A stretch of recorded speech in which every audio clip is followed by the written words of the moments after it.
Snot. Hold on, snot.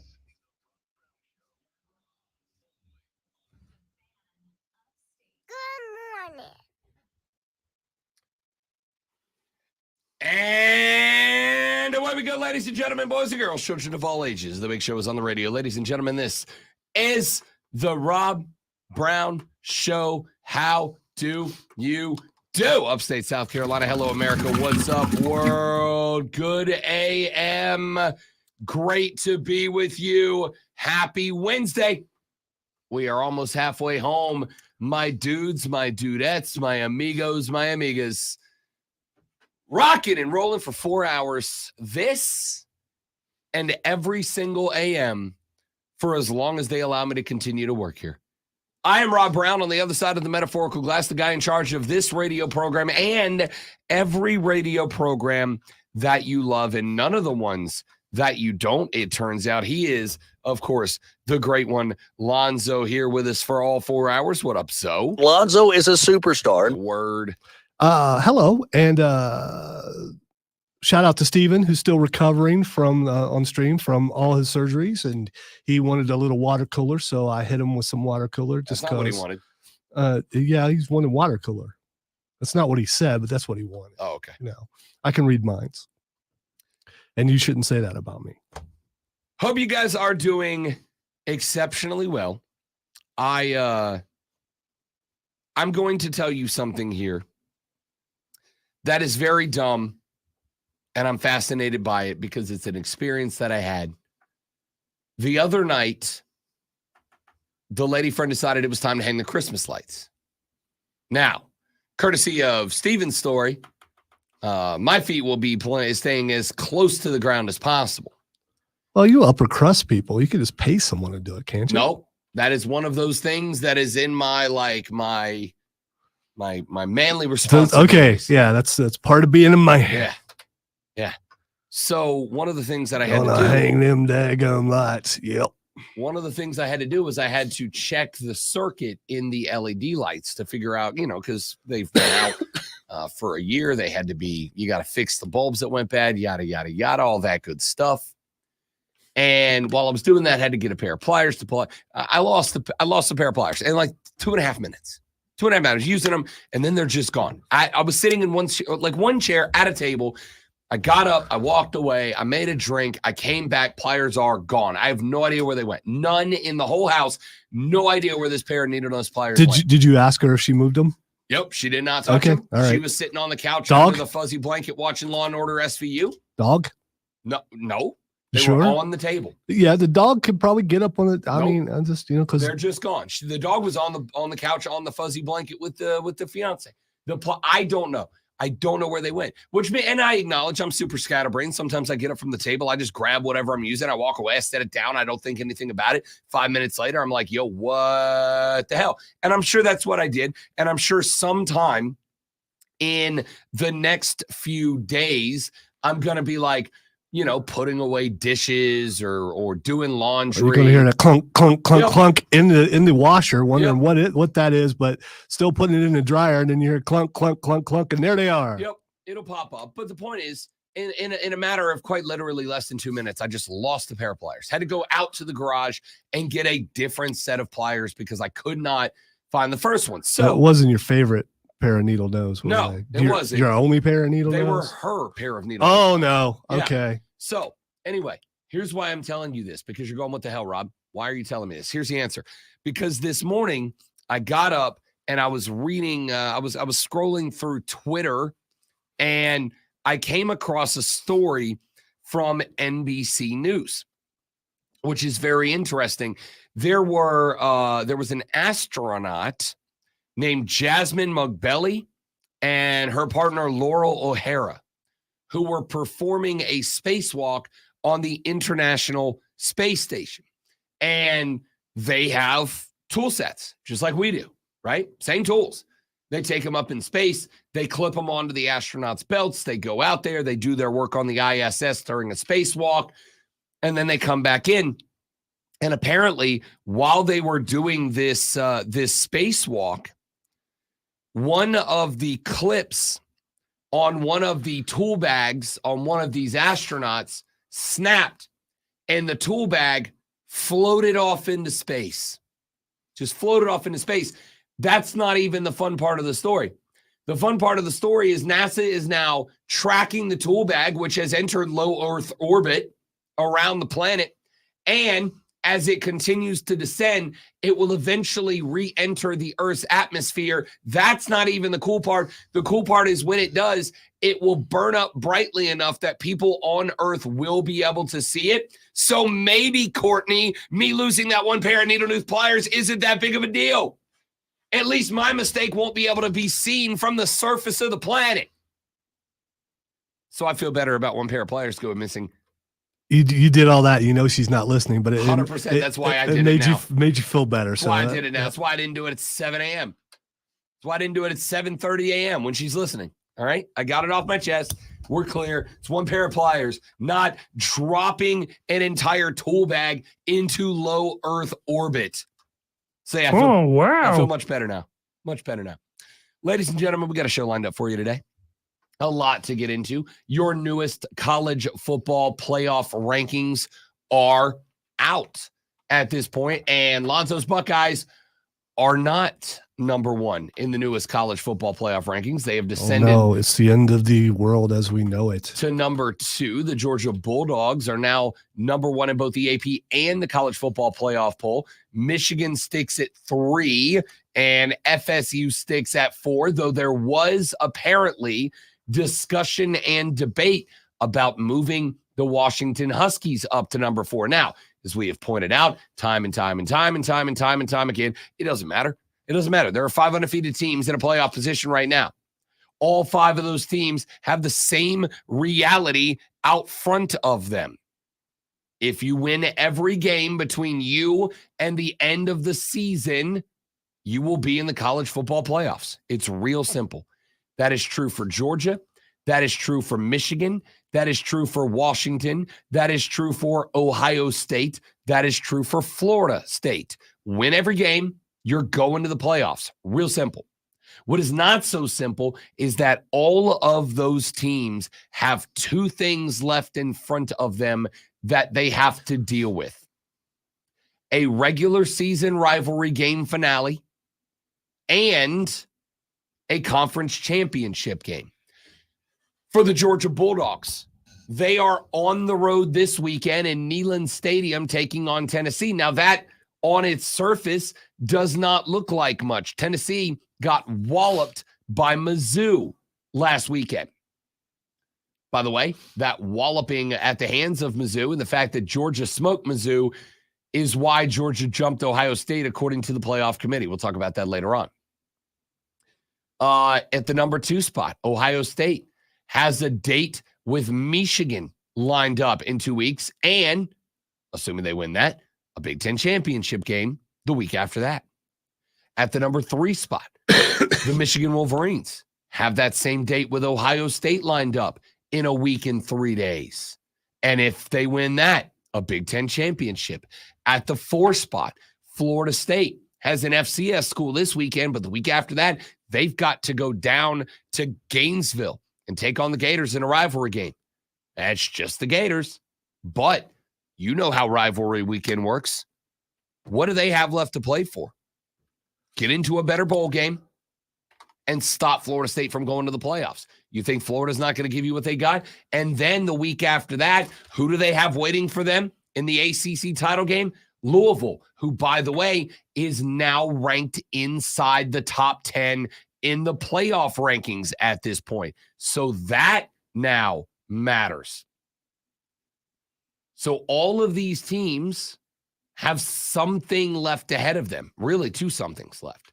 And then there's Washington, who's on the outside looking in. But we know either Ohio State or Michigan are going to take an L, A, and B, Washington's going to have a rematch with the Oregon Ducks. By the way, a very good Oregon Ducks team.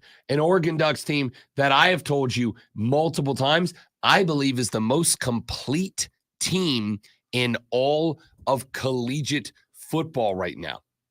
But all 5 of those teams have the exact same scenario. If you win out, regardless of the degree of difficulty of doing so, you are going to the college football playoffs. So it doesn't matter if you are 1, it doesn't matter if you are 5, or wherever you are in between. Win out, go play for a natty, drop a game, and don't, because there's a log jam of 1-game teams. There are 10 teams right now that are all 1-loss teams or undefeated teams, and all of them have an argument. So coming up later on the show, we are going to take a look at the log jam of 1-loss teams. We are going to take a look at the absolute log jam of teams that are going to make an argument trying to fight their way in as 1-loss squads. And we're going to see if there is one that we seem to like the most, like the least. There are questions, right? We got to look at Alabama and Texas. On one hand, Alabama's resume is better. On one hand, Alabama has performed better down the stretch. Texas was better up front. Texas has beat Alabama, but if Alabama is a 1-loss team come December 3rd, when the playoff committee puts out their final bracket, and there is an opportunity for one of those two teams to slide into the 4th spot, do you go with the Texas team that's 1 loss but hasn't really impressed anybody and doesn't have the excellent resume? Do you go with the Bama team that Texas beat, but Alabama played better ball down the stretch and did so in a tougher conference? I don't know. We're going to argue and discuss and debate all those things later on in the radio broadcast. We've got Dion in the news. I do have a bit of bad news. I left the blenders in the fortress of nerditude, Lonzo, because, and this may change, we got a lot of radio between here and 10 o'clock. No CSI Ann Arbor updates today. I know.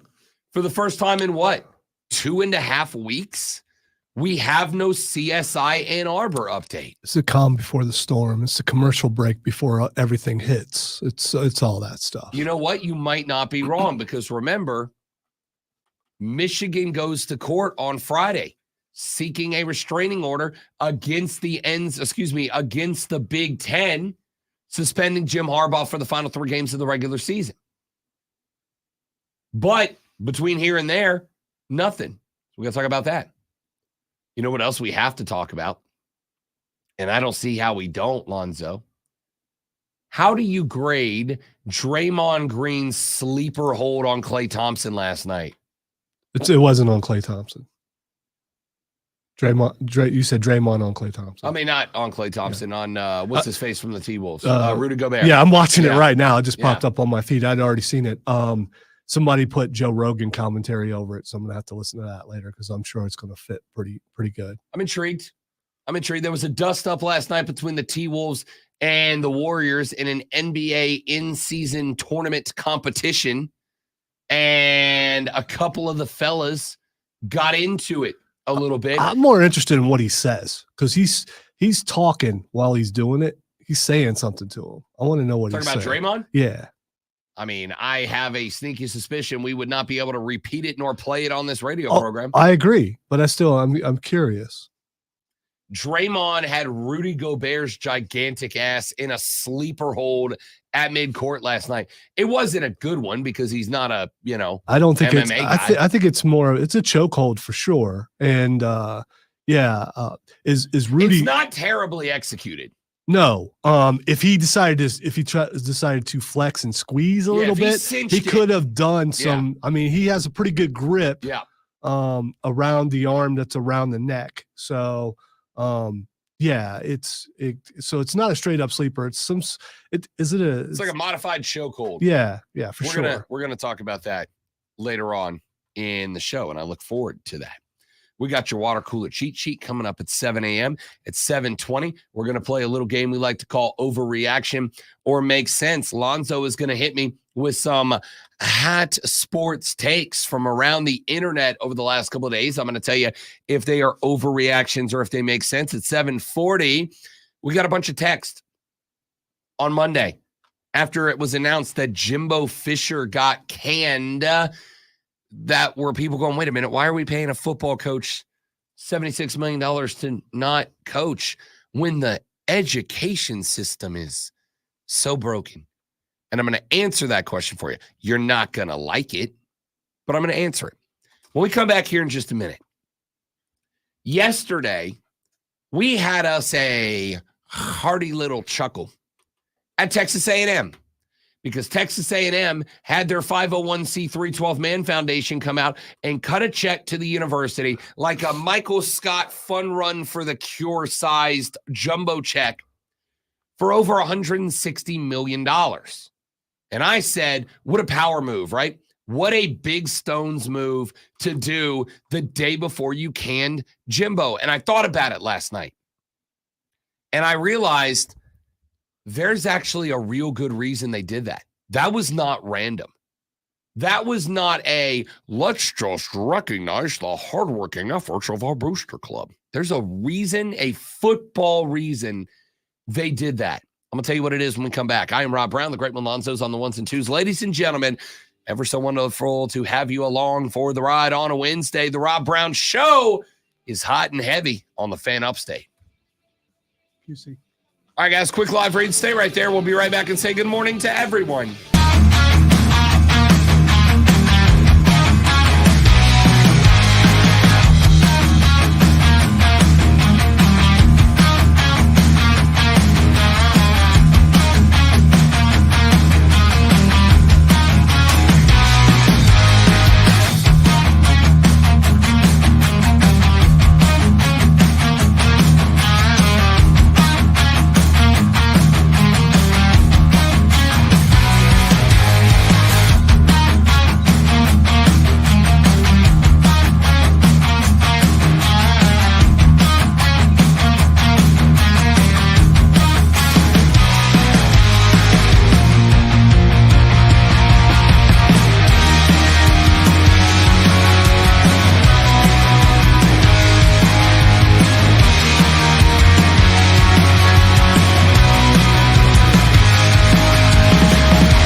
All right, dudes and dudettes, we're back. Thanks for hanging out. Steven, Joe.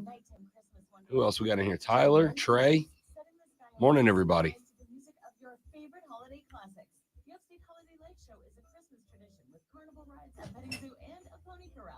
Rain or shine 7 days a week, Thanksgiving evening through December 31st. Buy your Fast Pass or get your general admission passes at upstatelights.com. If you have a dog, might be worried about your good boy being bad for your carpet. But if you had life-proof with pet-proof technology carpet, you wouldn't have to worry, even if you had a whole pack of dogs. Because life-proof with pet-proof technology delivers permanent built-in stain and soil protection that never washes or wears off. Quiet, sit, good dogs. Life-proof with pet-proof technology available only at the Home Depot. How doers get more done. Happy 62nd birthday, Granddad. Thanks, sweetheart. I got you this. A mug. What does it say? Beware. If you are 60 or older, you may be at increased risk of serious consequences from RSV, respiratory syncytial virus, compared to adults younger than 60. Not all dangers come with warning labels. Talk to your pharmacist or doctor about getting vaccinated against RSV today. RSV vaccines, including Pfizer's, are available. Learn more at bewareofrsv.com. Brought to you by Pfizer. Shop Black Friday every day and get the best new deals all month long. My daughter was diagnosed with the flu and I'm supposed to go home. I think I saved her to stay at the hospital another day. That's all you need, Steven, is to be jacked up, multiple surgeries, and then catch the flu. That's what you need. Shop in store and online because Lowe's knows deals. 5 to 11/15. Tree decor includes ornaments, toppers, collars, and skirts. While supplies last, selection varies by location. Sponsored by Corley Plumbing, Air and Electric. At Corley Plumbing, Air and Electric, we provide transparent, upfront pricing you can depend on. Call Corley Plumbing, Air and Electric today or skip the line and book online.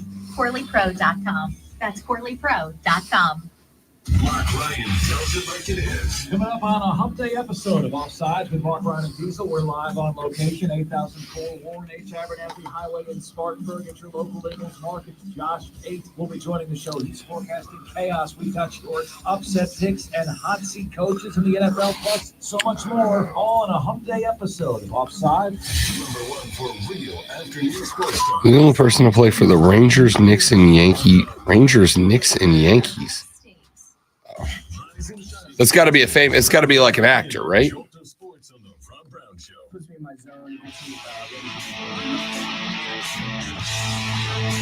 So yesterday we told you the story about Texas A&M's halftime presentation of a giant check from the 12th Man Foundation, the 501c3, that exclusively exists to raise money for Texas A&M's athletic department. It was one of those big Happy Gilmore Yes, checks. it was. Yeah. They presented a giant check to the university to the tune of $166 million. And we had a good laugh at that, predominantly because it came less than 24 hours before Texas A&M would fire their head coach, Jimbo Fisher, with a $76 million buyout. And we had a good time laughing at that because their athletic director, Ross Everything is Music Bjork, went out there in his 2 sizes too small jacket and accepted that check and waved to the crowd, and everybody had a good time. And they went, oh, what a lovely donation. And then 24 hours later, Jimbo Fisher's out of his job, and A&M has the buyout money now. And I came to a realization. There's a reason they did that check presentation. Now, you'll see check presentations like that happen all the time at college stadiums. Ordinarily, like if a booster cuts a big check or they receive some more anonymous donation or whatever, they'll do some little presentation where they will provide, the opportunity for the booster to come out onto the field and be recognized. And it's usually like a feel-good moment for whoever is presenting the check to be recognized by the school in front of a stadium full of fans. But I was yesterday evening having a conversation with a couple of the boys. Went out for cigars and whiskey last night with some of the fellas, and we were having a conversation about this. And as we were talking about the check, because one of the P1s was like, man, I heard you laughing at the check. That's hilarious. And I'm like, right, ain't it? But then I had a realization about it. And the realization I had, Lonzo, was that while it was hysterical, without a doubt, I realized there was a reason that Texas A&M made that presentation with that giant check for $166 million. And it had nothing to do with Jimbo Fisher. It had nothing to do with the fans. It had nothing to do with the boosters. The reason they did that was for one reason and one reason alone, so that they could tell the highest of high-level coaches around the rest of college football, hey, we got the money to make you the highest paid coach in football. See, because the conversation for a year and a half now, the discussion has been going on that maybe it's time to move on past Jimbo Fisher. Since 2018 season, Jimbo Fisher accomplished nothing. Jimbo Fisher did not win a division. He did not win the conference. He was in contention for it one time, and he didn't get it done. He had never been to a playoff game. He did none of the things that the Aggies expected him to do for the amount of money that he was getting paid.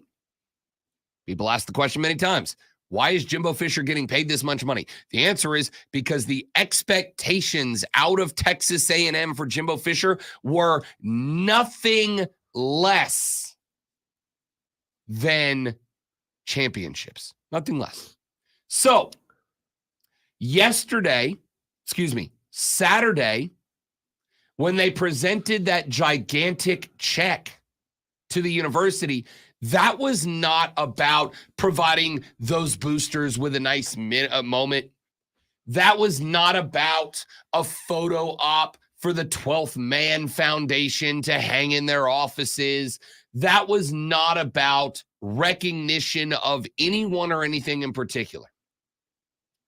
Since the only question that had been asked as to why Jimbo Fisher is still employed is, does A&M have the money for the buyout? That was how they answered, hell yeah, we do. And not so much in, look at us, we have the money. But the amount of money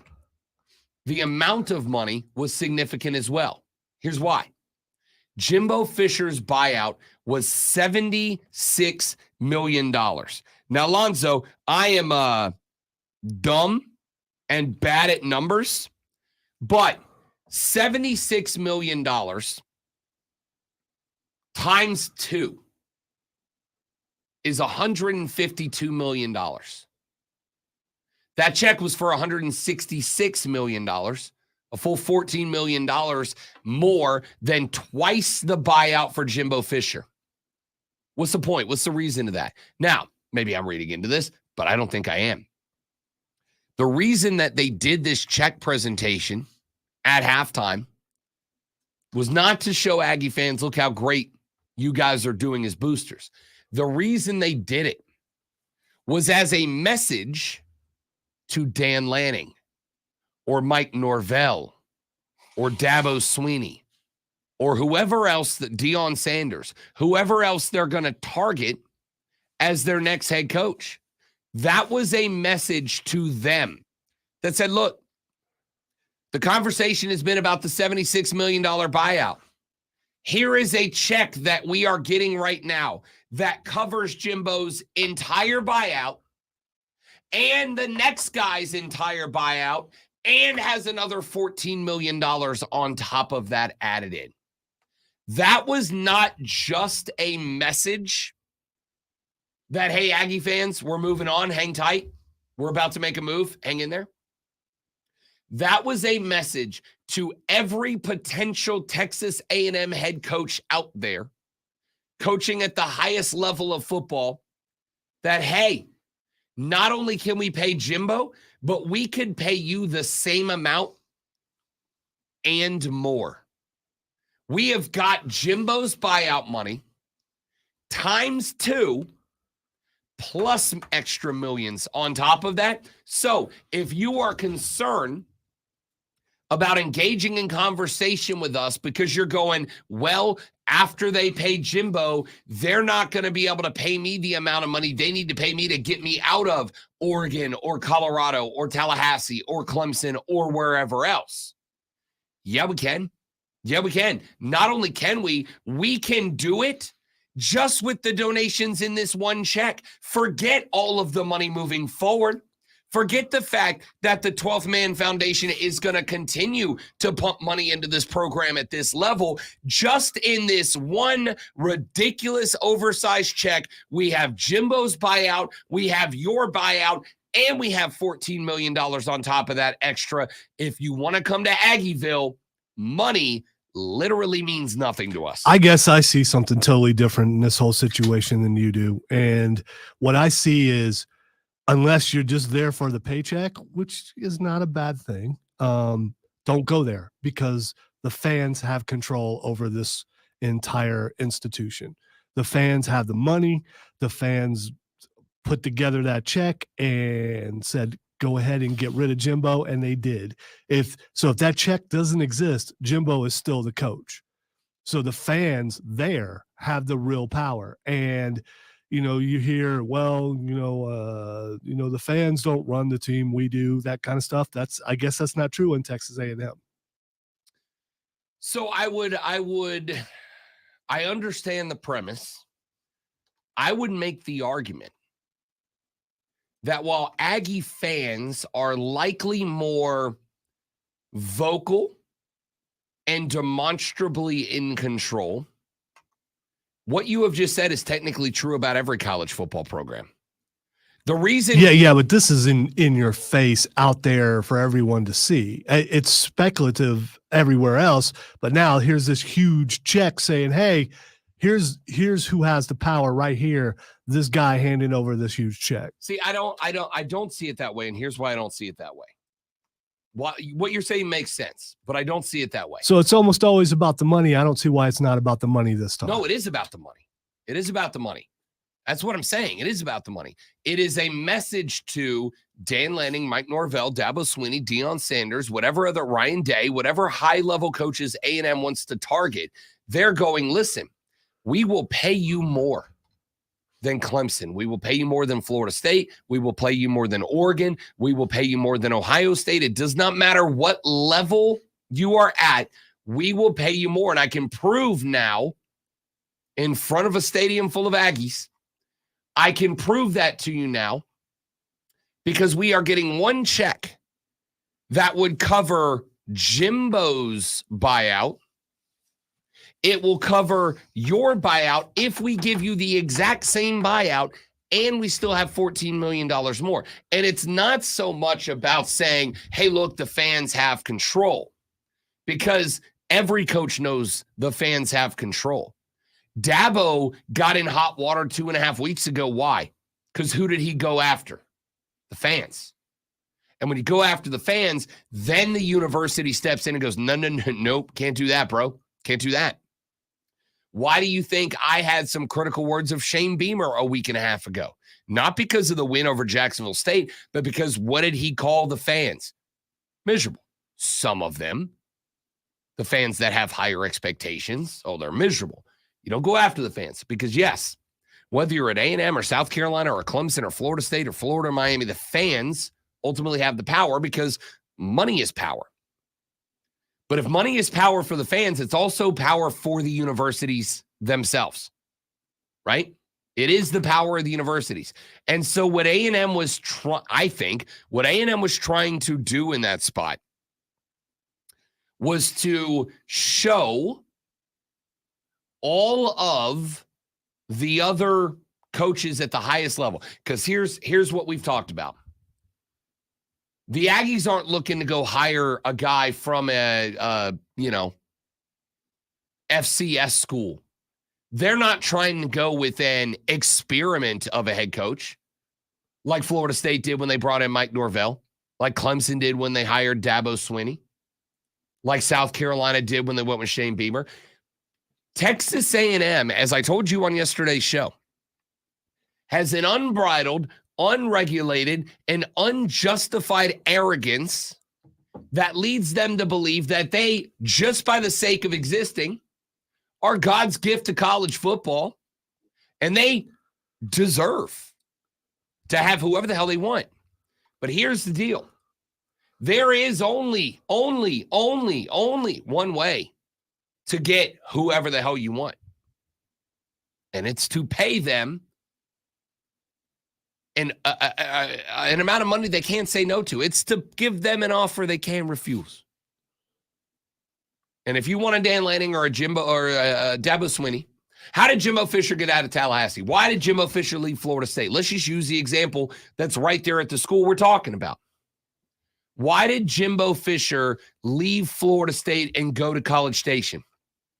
Because Texas A&M said, we're going to make you, if not the highest paid coach, we're going to put you in that conversation. And we're going to do so with a buyout clause where if we decide to move on, you're good forever. That's why he left. He didn't leave Tallahassee because College Station's a better job. He didn't leave Tallahassee to go to College Station because I want to be in the SEC. He left Tallahassee and went to College Station for one reason and one reason alone. Because they were going to make him an offer he could not refuse. And that is something that A&M is going to try to do to the next coach. So why the check at halftime? To show the next coach, whoever it's going to be, Lanning, Day, Sweeney, Norvell, whoever, that, hey, man, if money is important to you, if you were doing this as an investment, you're not going to find a better school to go to than us.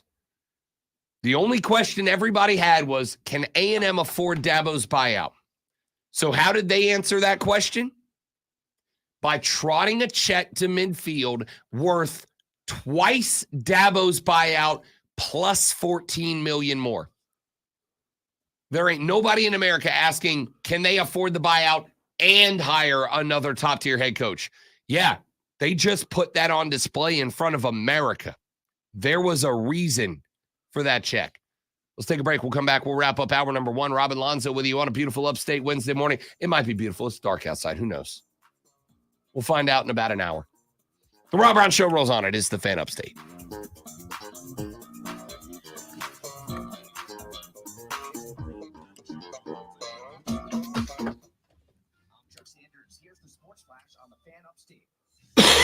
College hoops last night, big top 20 battle as number 9 Duke beat number 18 Michigan State 74-65. The Blue Devils are 2-1.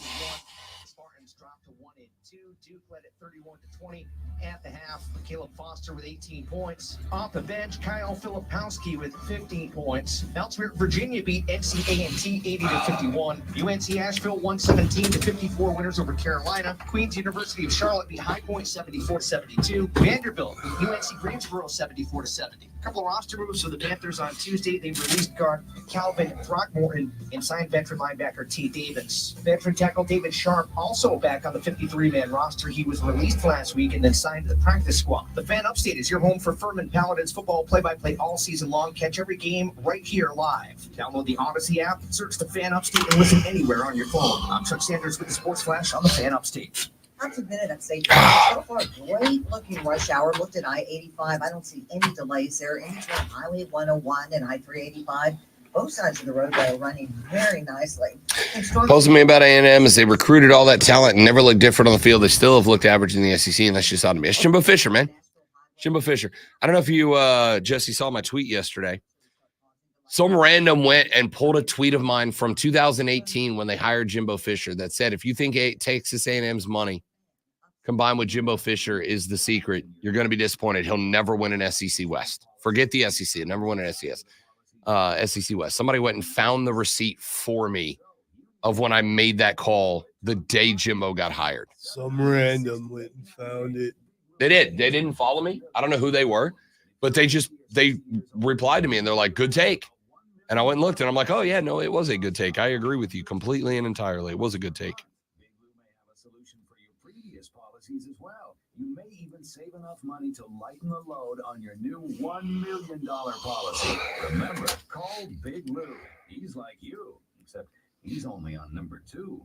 Call Term Provider at 800-700-6898. That's 800-700-6898 for $1 million in term life insurance that you can live with. Call Big Lou at 800-700-6898. 800-700-6898. It moved? Let's move. The Upstate Holiday Lights Show in District Park. Where's District Park? This is why I don't take medication at work, because it takes my edge away And takes my edge away. and didn't really do anything as far as helping. Upstate Holiday Lights sounds great for the family. How do we get tickets? So I have to fight it till it wears off. Fast passes at upstatelights.com. We went last year and the kids loved it. It's a Christmas Anything, I think it's tradition. made my nose start Family to Upstate Holiday Lights. more. Are you there? Probably more than once. The family loves it and it puts everybody in the holiday spirit. It kickstarts our hollies and jollies. The Upstate Holiday Lights Show at their new location, District Park, at the intersection. How early is too early to kickstart your hollies and your jollies? I mean, time of day. I'm not talking about, Oh, time of gotcha. year. I was like, for me, Thanksgiving, but the fiance kickstarted her hollies and jollies the day after Halloween. To the point that we now have our big Christmas tree up, decorated and lit. We have our Christmas garland decorations around the house up.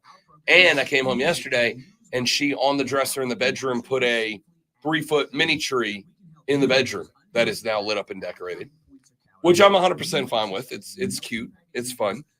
But I was like, you are going all out this year. She's like, yeah, I'm in the Christmas spirit right now. Okay. Still on the New Life weight loss maintenance program. Still burning the visceral fat. Still gaining the lean body mass. I think it could be worse. It could be the opposite. Nah, I don't want a tree this year. Yeah, no one's coming over. I don't want any lights. I mean, there's probably a happy medium, but if I'm going to go one side or the other, I think I'd rather have all the Christmas stuff up. Once the work is done and it's up, it probably looks good, and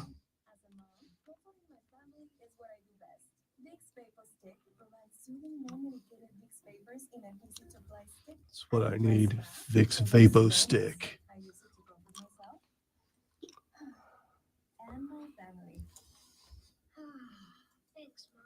Vicks Vapo Stick, soothing comfort for the whole family. And when you need more 5 full-size trees. I will say, Joe, I think the fiance would put up that many if we had that many rooms. We have one in the living room. We have one in the bedroom. She wants me to put up one in the bro cave. My mom's coming up this weekend to spend a week, so she'll probably put one up in the guest room that my mom's staying in. So that's 4, but 3 of them are mini trees.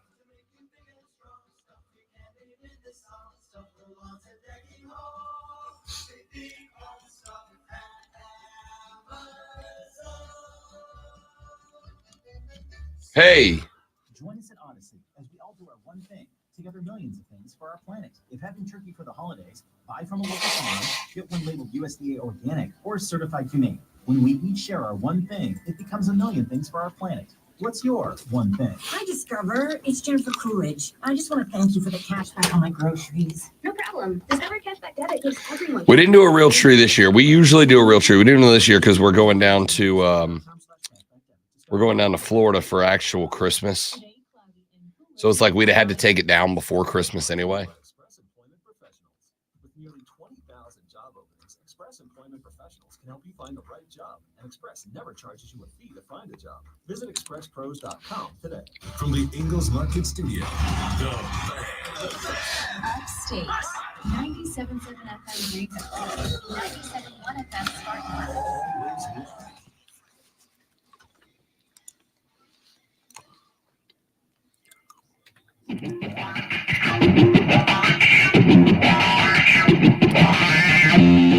The Rob Brown Show rolls on. Welcome back, ladies and gentlemen. This is the Fan Upstate. Great to have you. Rob Alonso with you on a Wednesday morning.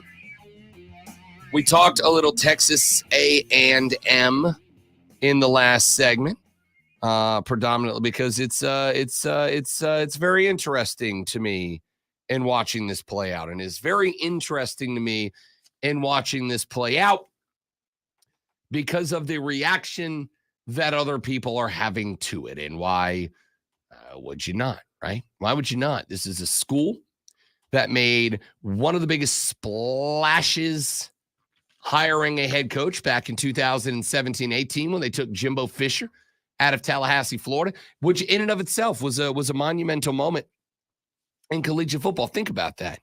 This was a guy who won a national championship at a classic blue blood university, right? And that's FSU. That's not going to grab him from Missouri. It's not going to grab him from Cal. Well, Cal maybe not a fair example. That's the point is, you're not going to grab him out of some mid-tier Power 5 school. You took him from a blue blood university that he had won a national championship for inside that decade and hired him away. Now, the fun part for me, yesterday, I had a work meeting, and I was leaving said work meeting and on the way home when some random dude on Twitter went and found a tweet that I had put up dated August 30th, 2018. The tweet from the Rob Brown Show says, he had Jameis win and won in Tallahassee, then Clemson caught and surpassed FSU. If you think ATM's money is going to be enough to win the SEC West ever, you're in for a disappointing ride. Steven jumped on the stream just a minute ago. Sorry, Jesse jumped on the stream a minute ago. And he said, great point from Lonzo. What puzzled me about A&M is they recruited all that talent and never looked different on the field. They still have looked average in the SEC. And that's just odd to me. It's not odd to me at all. I called that shot in 2018 when they hired Jimbo Fisher. The reality is Jimbo Fisher is an average coach. There's a lot of average coaches littered across the history of college and professional football that won championships because they had a legacy player drag them to one. Jimbo Fisher's one.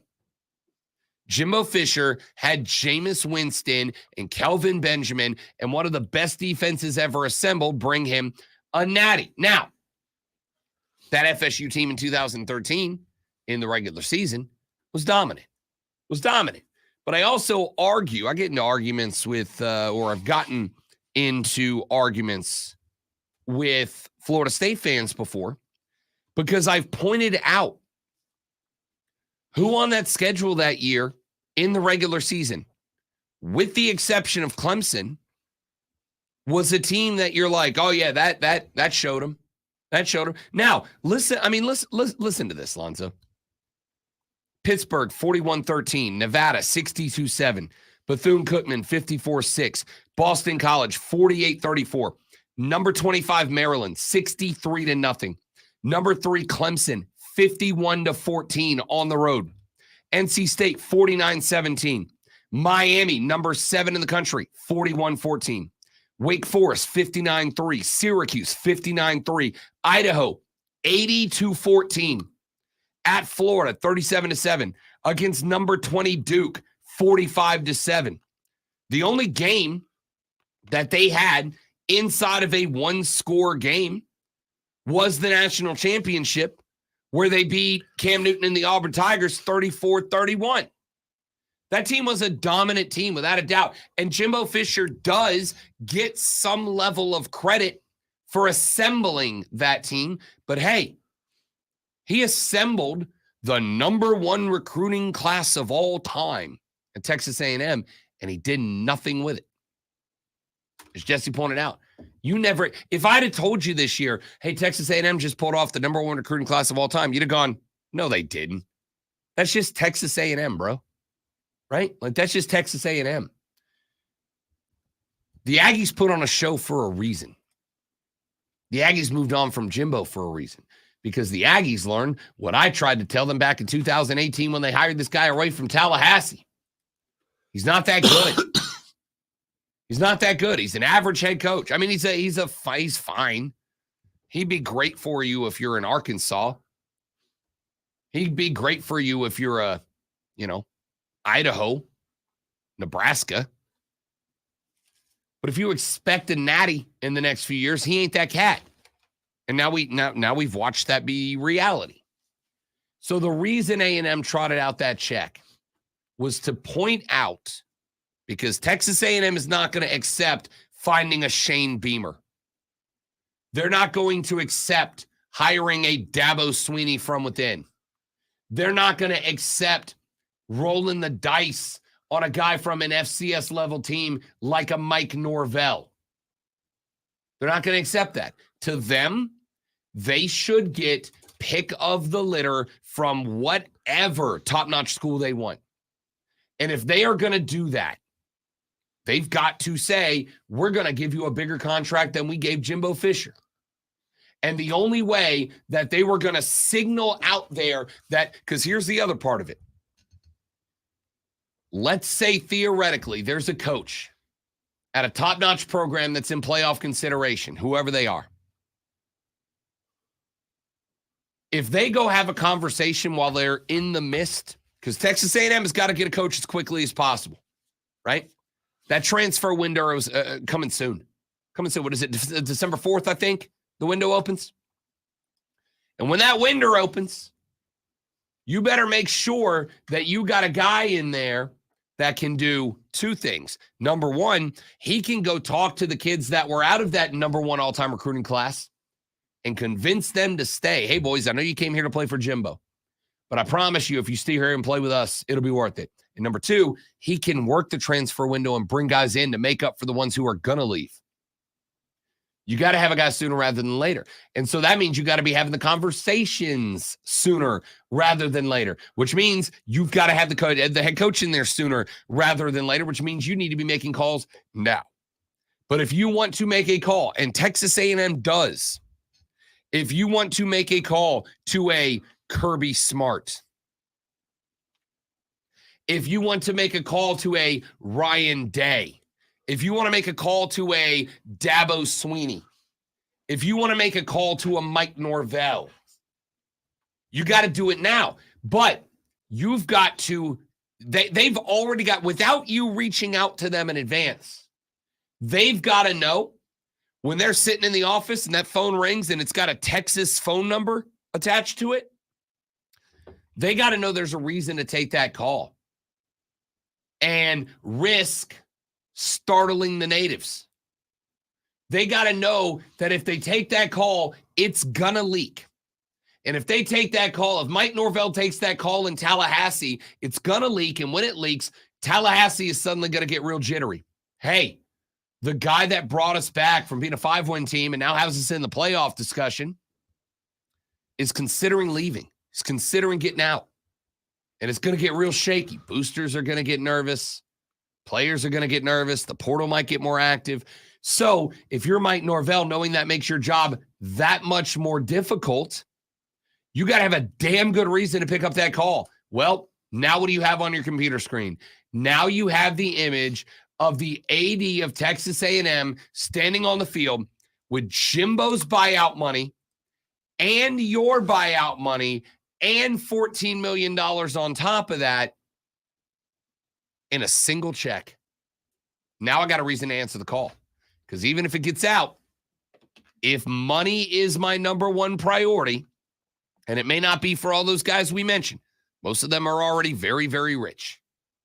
But if money is my number one priority, I know Texas A&M's got it now, for sure. It's no longer, can they afford the buyout? They already did. And they got the same buyout already saved up for me. Yeah, I can answer that call now if money is my number one priority. The question is, for which coaches is money the number one priority? Because that is the list of coaches A&M will target. Lonzo's got a sports flash. He is about to enlighten, entertain, educate, and inform you, and he's going to do it now. The new CFP dropped last night, and there is a new number one. Georgia has gone to the top spot, while the Buckeyes fall to number 2. Michigan sits at number 3, and Florida State rounds out the top 4. Undefeated Washington remains at 5, ahead of one-loss Pac-12 rival Oregon. Texas, Alabama, Missouri, and Louisville finish out the top 10. Chaos broke out in the in-season tournament game between Golden State and Minnesota last night. Less than a minute and a half into the game, Jay McDaniels of the T-Wolves got tangled up with the Warriors' Klay Thompson after a flurry of NBA non-punches. Thompson's jersey was ripped. Minnesota's Rudy Gobert was in a headlock from Golden State's Draymond Green, and McDaniels, Thompson, and Green were all ejected. We are your home for Furman basketball. Tune in this Thursday, that's tomorrow, at 6:30 as the Paladins take on Liberty right here on the Fan Upstate.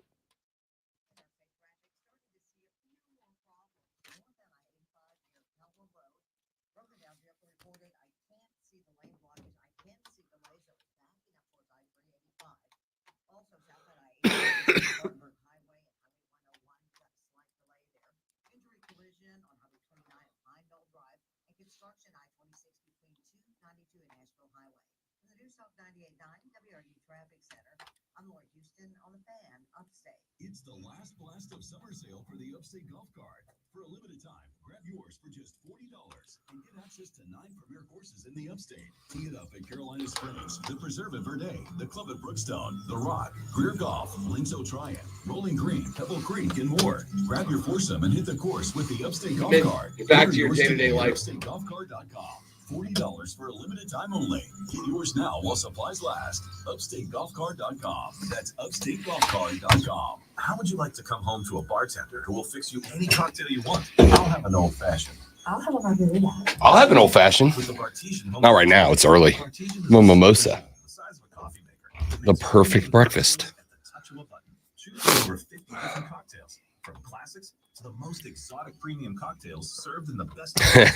Why did Kelvin Benjamin look like a monster wide receiver for FSU and a monster offensive lineman for the Panthers? And now, get Bartesian's best Black Friday deal ever at Bartesian.com/sips. Entertaining? The Bartesian is ideal for parties. You need to stock all kinds of individual mixers for complicated recipes.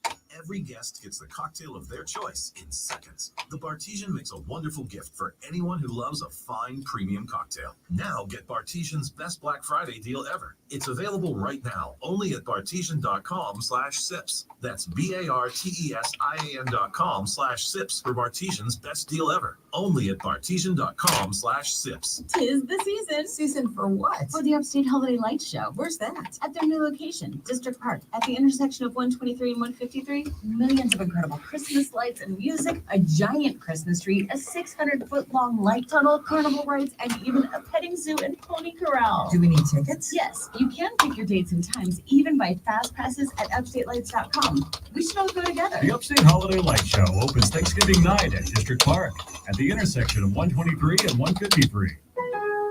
Don't miss Provember at Lowe's. Save $80 on the DeWalt Combo Kit and save $20 on the 5-gallon pail of HGTV Home by Sherwin-Williams All-Purpose Power Primer. Plus, MVP's members earn 3 times the bonus points on DeWalt and HGTV Home by Sherwin-Williams products. Lowe's knows savings. Lowe's knows pros. While supplies last, selection varies by location. Bonus points calculated before tax and fees after applicable discounts if any. Valid through 11/22, subject to change. Look around. You can buy cars like these on AutoTrader. Like that car riding your tail. Tailgating right now. All those cars doubling as kitchens and living rooms are on AutoTrader too. Are you working out and listening to this ad at the same time? Well, multitasking pro. Cars like the ones in the gym parking lot are for sale on AutoTrader. New cars, used cars, electric cars, maybe even flying cars. Okay, no flying cars, but as soon as they get invented, they'll be on AutoTrader. Just you wait. AutoTrader. Hey football fans, this is Cole Bryson. Are you ready for the ultimate adrenaline-packed high school football experience? Tune into the Fan Upstate every Saturday morning from 8 to 10 for the Saturday Morning Scramble. You'll get the latest scores, insight, and exclusive interviews with star athletes and coaches. Plus, I'll be broadcasting live from your local Ingles Market all season. The Saturday Morning Scramble only on the Fan Upstate 97.7 FM Greenville, 97.1 FM Spartanburg, and on your phone on the Odyssey app. Powered by Founders Federal Credit Union. Sides, totals, props, parlays, futures, and much more real-time, relevant sports wagertainment. Weeknights at 7 at MGM tonight, exclusively on the Fan Upstate and on the Odyssey app. Listen on the Odyssey app. Search the Fan Upstate.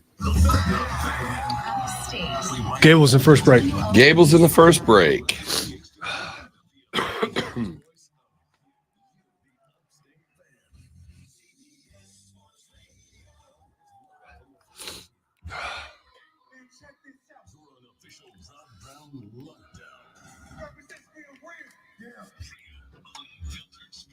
Manufactured locally for the Carolinas. This is the Rob Brown Show.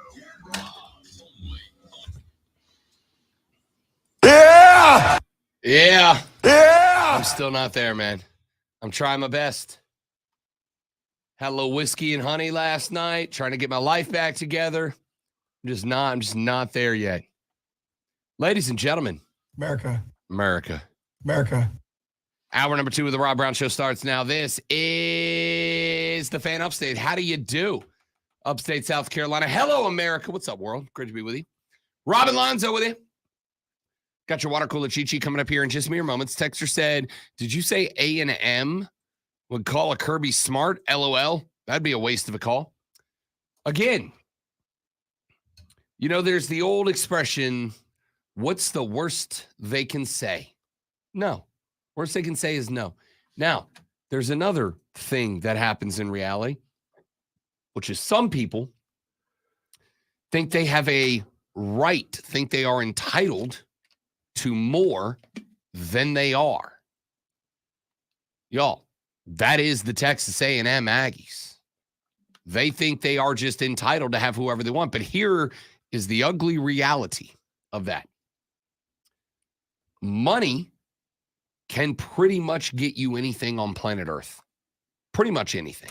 Not everything, but pretty much anything, right? How many stories have we heard of people getting things that you could not dream or fathom of because they had the money to get those things? It's just a reality. You don't have to like it, but it is how the world works. A&M displayed that big check to show we got that money. I'm not saying that Kirby Smart or Mike Norvell or Dabo Sweeney or Ryan Day or anybody else, Deion Sanders, is in it exclusively for the money. I'm saying that if they are in it exclusively for the money, A&M is the destination. All right, we'll put the Aggie stuff to bed now because I'm over it. What we do need to do here, ladies and gentlemen, is get to your water cooler cheat sheet. The 3 things you have to know before you go start talking sports with your coworkers on your first smoke break. This is today's water cooler cheat sheet. Are you ready for the playbook of the peculiar, the almanac of the absurd, and the encyclopedia of the extraordinary? Well, you better be, because we're diving headfirst into the 3 top stories that will have your coworkers saying, You hear that? No. Here we go. Welcome to the water cooler cheat sheet on the Fan Upstate. It is your water cooler cheat sheet, the 3 items you have to know from the world of sports before you go start talking sports with your coworkers. Let us begin, ladies and gentlemen, with item number 1. Your college football playoff rankings, week 3, have dropped, and there aren't many surprises, though there is one predominant one, as Lonzo is about to remind you all. It doesn't matter, okay?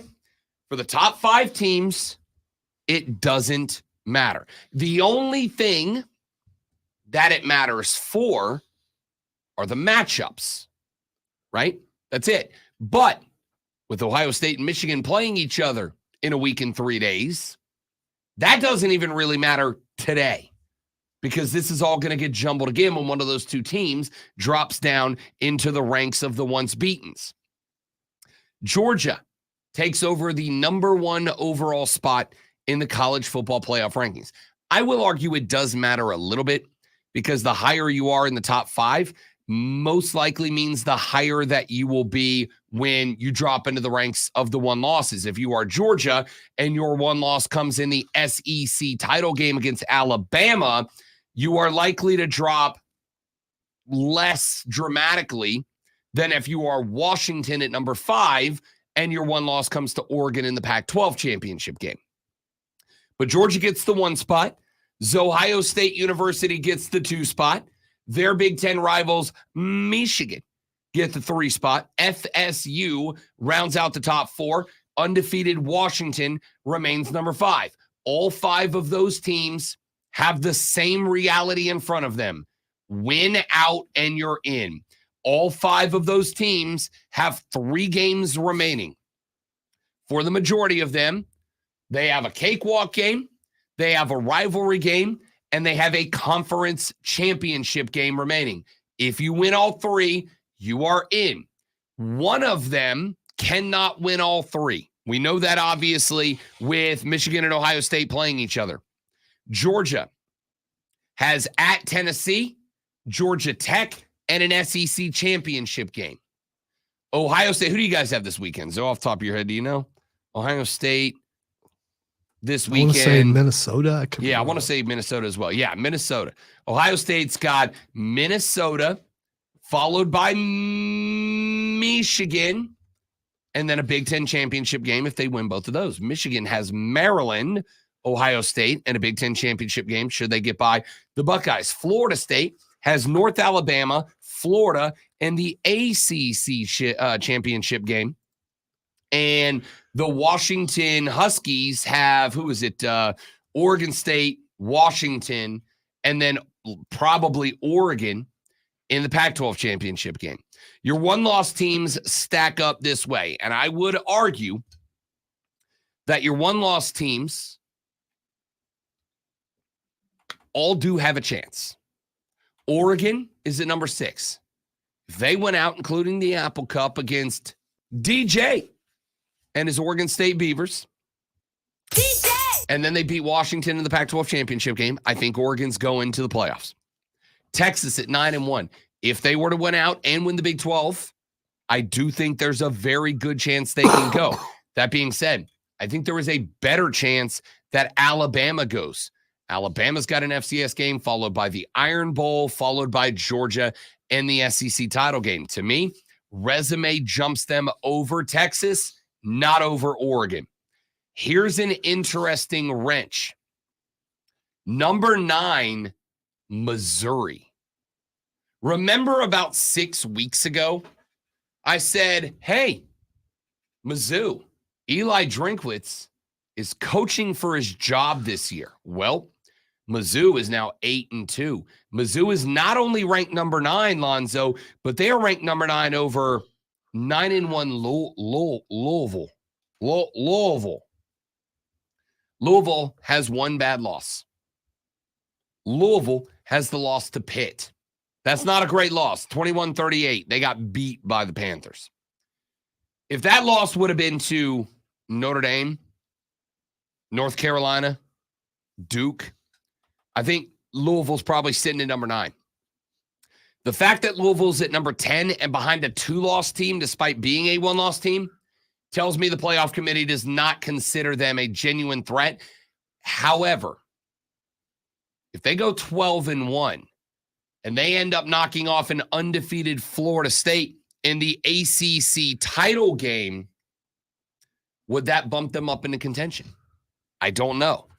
I mean, I think it would jump them over a 2-loss Mizzou who does not play for a conference championship, but I do not know if it jumps them over a bunch of other teams knocking off an undefeated FSU, especially considering the reason FSU's at number 4 and can't go higher is, frankly, the resume's not that good, right?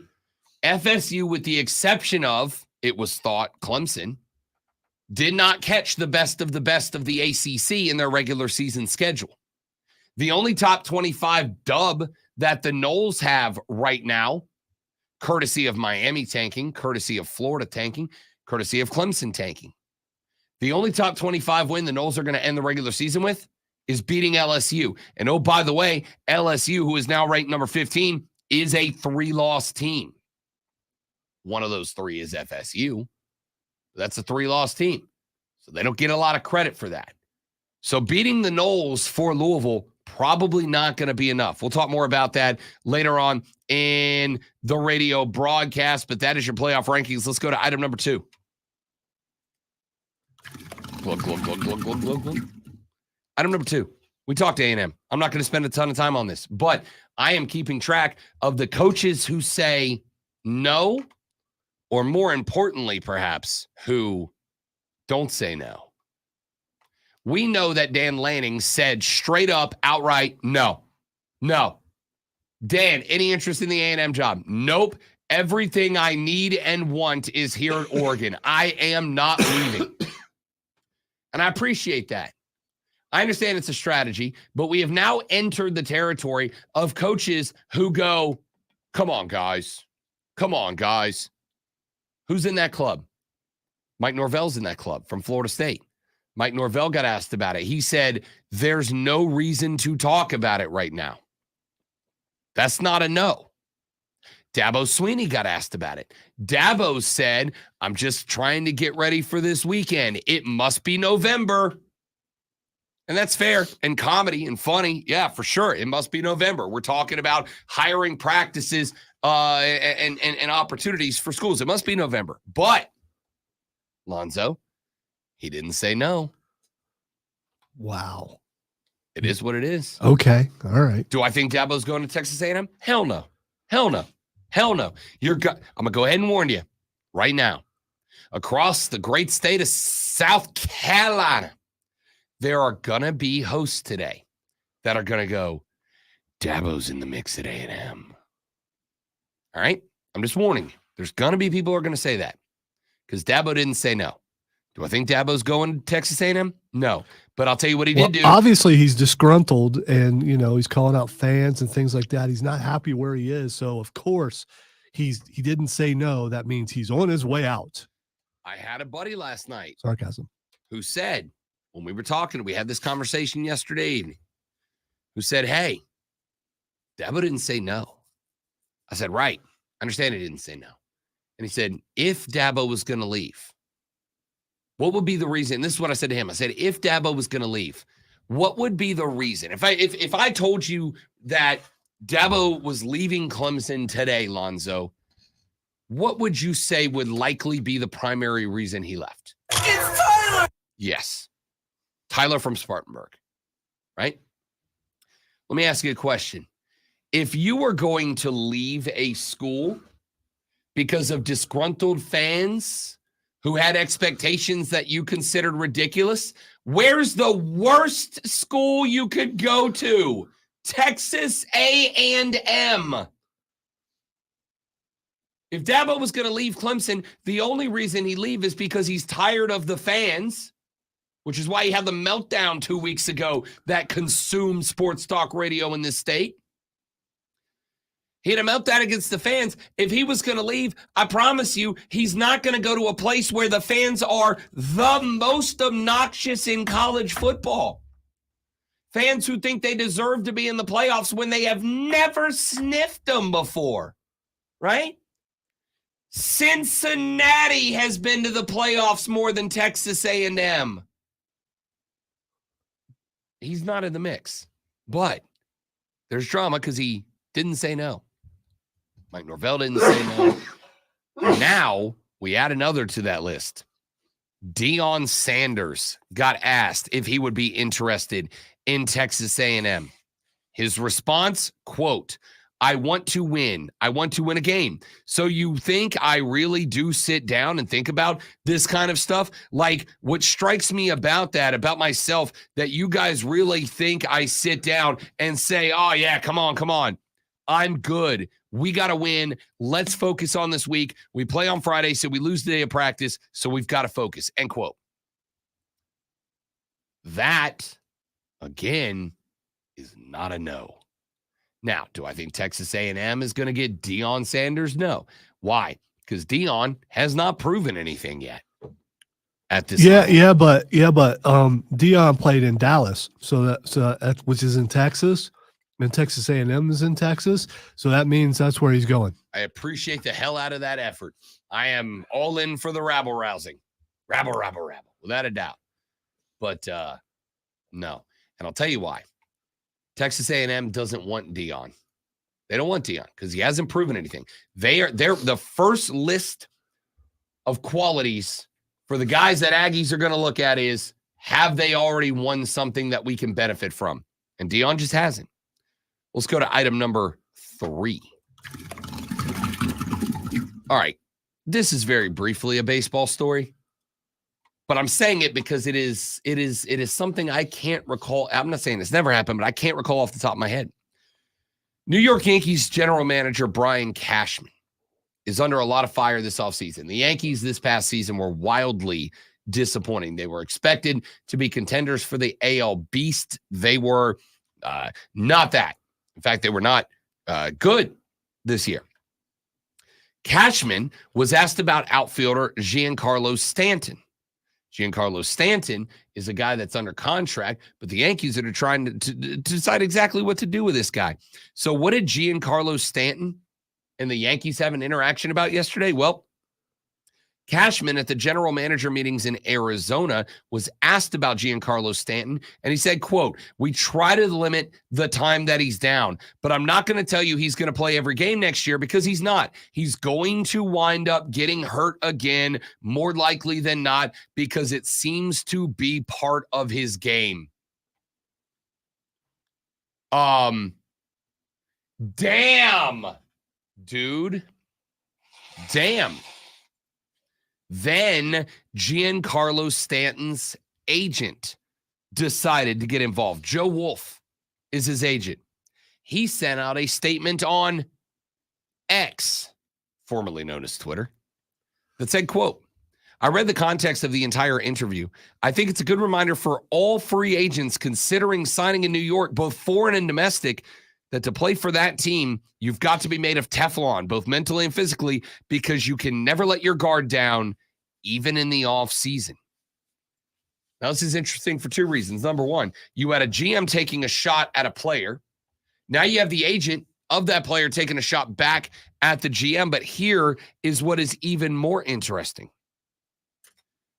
Wolf, including the phrase about foreign players, is very notable, because Wolf represents a number of high-level international players, including Japanese pitcher Yoshinobu Yamamoto, who is considered a top-level pitching prospect in Major League Baseball. So now a guy who represents, although he is oft injured, one of baseball's biggest power sluggers is taking shots at the GM of the team that player currently plays for, while representing a number of free agents that more than likely the Yankees would be interested in signing. Zoe, top of your head, can you remember a spot where a GM took a run at a player currently on the team during the off season like this? No, I wonder if this is going to start a trend, though. I can't imagine another GM goes, "Oh, that seems like a good idea. What if I take a pop at one of the guys on my roster, one of the most important pieces of my roster, for having the audacity of getting hurt playing sports?" Yeah, that's that goes with it, and he shouldn't have gotten hurt. Yeah, because yeah. If you get hurt, then whatever comes your way, you deserve. Because if you took care of yourself better, Yeah, it's obviously your fault. Yeah, for sure. And then finally, I am going to do a very brief item number 4, because we will be coming to this later on in the radio broadcast. Momentous news out of the Pac-12 yesterday, as it was announced that a Washington County judge has ruled in favor of Washington State and Oregon State. You'll remember there's a court case going on right now because everybody in the Pac-12 is leaving, with the exception of Washington State and Oregon State. They are staying behind, and the Pac-12's bylaws stated that once you declare your intent to depart the conference, you no longer have a vote in conference affairs. Well, everybody's leaving the conference, with the exception of Washington State and Oregon State. And they said, wait a minute. When USC and UCLA left, all of you said they don't get to vote anymore. And you upheld that. You did not, after USC and UCLA announced last year that they were going over the Big Ten, all of you said, y'all can't vote in conference no mas. Now, we, the only 2 remaining members of the Pac-12, have decided that y'all can't vote in the conference anymore. You don't have a say. And do you know what is subject to voting in the conference? The conference's finances for the season. the money that goes from the conference to the schools. They said, wait a minute, all of you agreed to the protocols and the bylaws. And when USC and UCLA announced their intent to depart and said, but we don't want to lose our votes for financing in our final 2 years in the conference, you all said, absolutely not. Bleep you. You don't get a say anymore because you're leaving. So bleep you. You don't get a say in our finances because you're leaving. And now a judge said, yeah, no, they're right. You did. You agreed to that protocol, which means those two schools now have the sole 2 votes in Pac-12 governance and assets, which Lonzo is valued at $400 million this year. We're going to talk about this coming up later in the show because this is a monumental decision. When we come back here in just a minute, Lonzo and I got to play a little game we like to call Overreaction or Make Sense. Lonzo's going to give me some hunt and sports takes from around the internet over the past week, and I'm going to tell you whether people are overreacting or if their takes make sense, and we'll do it next on the Rob Brown Show in the Fan Upstate. All right, guys, another quick live read, and then we're back. Y'all don't go nowhere.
All right, we're back, kids.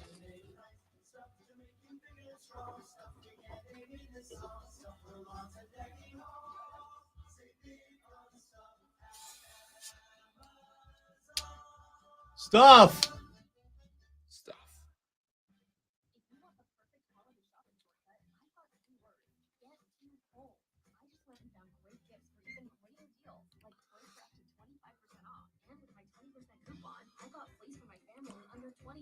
And a cookware set for under $75. Plus, I got $10 off home buying as a Kohl's Rewards member and earned Kohl's Cash. So if you want the season's best for less, you know where to go. Select styles. Toys, coupons do not apply. Kohl's Rewards offer and 20% offer end November 18th. Some exclusions apply. See store or Kohl's.com for details. Sponsored by ChumbaCasino.com. Chumba. Casino-style games. Chumba Casino is your go-to destination for nonstop entertainment. Play for fun and play for free at ChumbaCasino.com. No purchase necessary. VGW Group. Void where prohibited by law. See terms and conditions. 18+. Take control of your listening experience with Rewind on the Odyssey app. Missed a jaw-dropping moment? No worries. The Odyssey app makes it easy. Rewind. You can relive big moments from Mark Ryan, Rob Brown, Jim Rowe. Today is Cameron's birthday. It's a big one now. Yeah. 30? Yeah. It's just Oh, yeah. Sweet summer child. Yeah.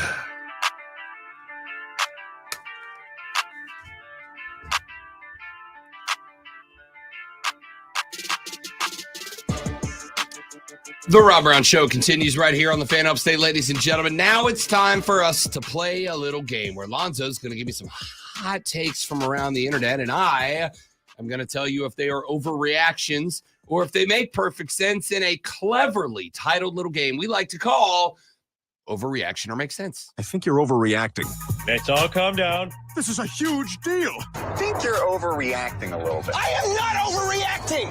Remain calm, everyone. This is a big deal. That's no reaction. Everybody calm down. Look how calm I am. That was an overreaction. Look, let's all just calm down. This is not a big deal. All right, let's get started with this thing while I can talk without coughing. Alabama is the one-loss team with the best chance to get into the playoffs.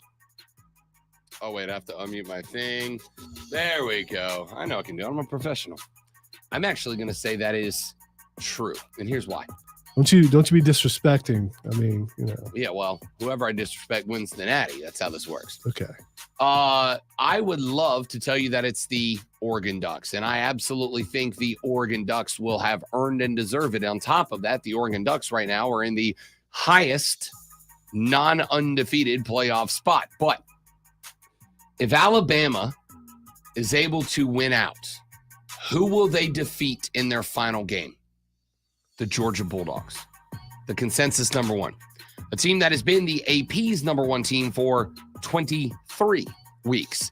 By that point, it will be 25 weeks, just 8 football season weeks less than the first team, USC 03 to 05, with the longest run as AP number one. And on top of that, the College Football Playoff Committee, while it is, I do not believe, a top-notch priority for getting them in, does value what these teams bring to the television. And Alabama brings a metric buttload of eyeballs.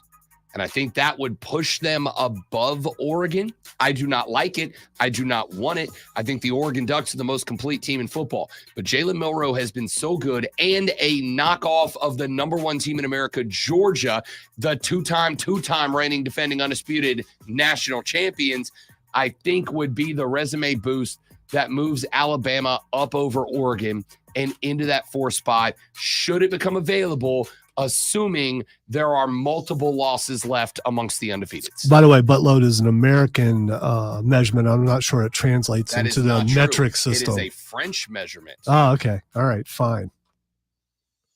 Steal my joke.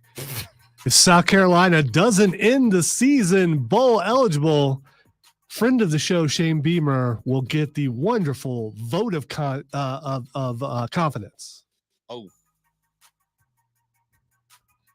That's not the usual sounder, but it felt appropriate. Yeah, it worked. It sounds familiar. I am going to say he will not get the dreaded vote of confidence. What I will say is I do think he will be told, hey, the feel-good stuff has got to kind of take a back seat. Now, you can't have him stop it entirely because let's be honest, the feel-good stuff is a good chunk of the reason that South Carolina's recruiting right now is as good as maybe it's ever been, right? Players like that. Players want to be around that. But this is where the dichotomy checks in. You have got to balance the feel-good stuff that attracts recruits and players with doing it in the face of a very disappointed fan base. And I do think that if Shane Beamer's Gamecocks are not bowl eligible at the end of the year, I think it would be fair for South Carolina fans to be disappointed after what you did last year, after how you saw this team ramp up at the end and get bowl eligible and put on a show in that bowl. I absolutely do believe that it would be justified for fans to be disappointed. And so I think there will have to be a long, hard look about, all right, how do we balance the sunglasses and locker room dancing that recruits love with not doing that in a way that our fan base feels like we are gloating and celebrating their disappointment. And I think it'll be a tough conversation to be had. That being said, reports yesterday out of Starkville, Mississippi, that Shane Beamer is towards the top of Mississippi State's wish list for a replacement head coach. I know. We're going to talk about that later in the show. All right, next one. J.J. McCarthy can still win the Heisman despite receiving the Cade Klubnik treatment last week against Penn State. He can.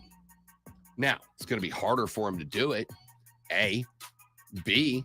They're going to have to open up the offense. J.J. McCarthy's possibility to win the Heisman depends on what the judge says on Friday. There's a part of me that believes that a part of the reason that J.J. McCarthy had the handcuffs slapped on him against Penn State this weekend was because Jim Harbaugh wasn't there. And Jim Harbaugh is the passing game coordinator for Michigan. He's the one that organizes it and executes it. He may not be the primary play caller, but he's the one that tells the primary play caller, hey, this is kind of the idea we want to go with here. Without Jim Harbaugh, Michigan becomes a team that is going to run the ball 50 times and throw it 8. And if they do that 2 weeks in a row, there is no chance J.J. McCarthy wins it. So if the judge on Friday says, no, you're right, Michigan, Jim Harbaugh can come coach one more game, Jim Harbaugh shows up, he takes the handcuffs off J.J. McCarthy, and McCarthy goes out for another 375, 4-touchdown day against Maryland, he is right back in that mix. But if the judge says, no, they followed the correct protocols your school agreed to, therefore you are suspended, then I think Michigan runs the ball against Maryland. I think they run the ball against Ohio State, and I think they run JJ out of the Heisman contention. All right, I don't want to read this next one, but I will anyway. I think it has to do with cricket or something. The MLS has the best postseason format in all of American professional sports. No, it absolutely does. No, it doesn't. What's the format? It doesn't matter. It doesn't matter. It does matter because no one's watching. You don't even know. Yeah, people watching or not watching a thing it has zero relevance on the quality of the thing.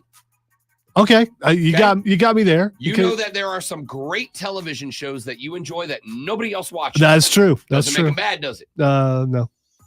The MLS playoffs are the best formatted playoffs in American professional sports, and here's why. Are they round robin? They are not round robin. Okay, so that's a step up right there. Here's how they are. You have the 2 lowest level playoff teams play a 1-game wild card buy-in on both sides in the East and the West. Then you have the quarterfinals. In the quarterfinals, Alonzo, you have multiple. I did not mean to click John McEnroe. That was an accident. He was really loud too. Yeah, he was. Shut up, really John. loud.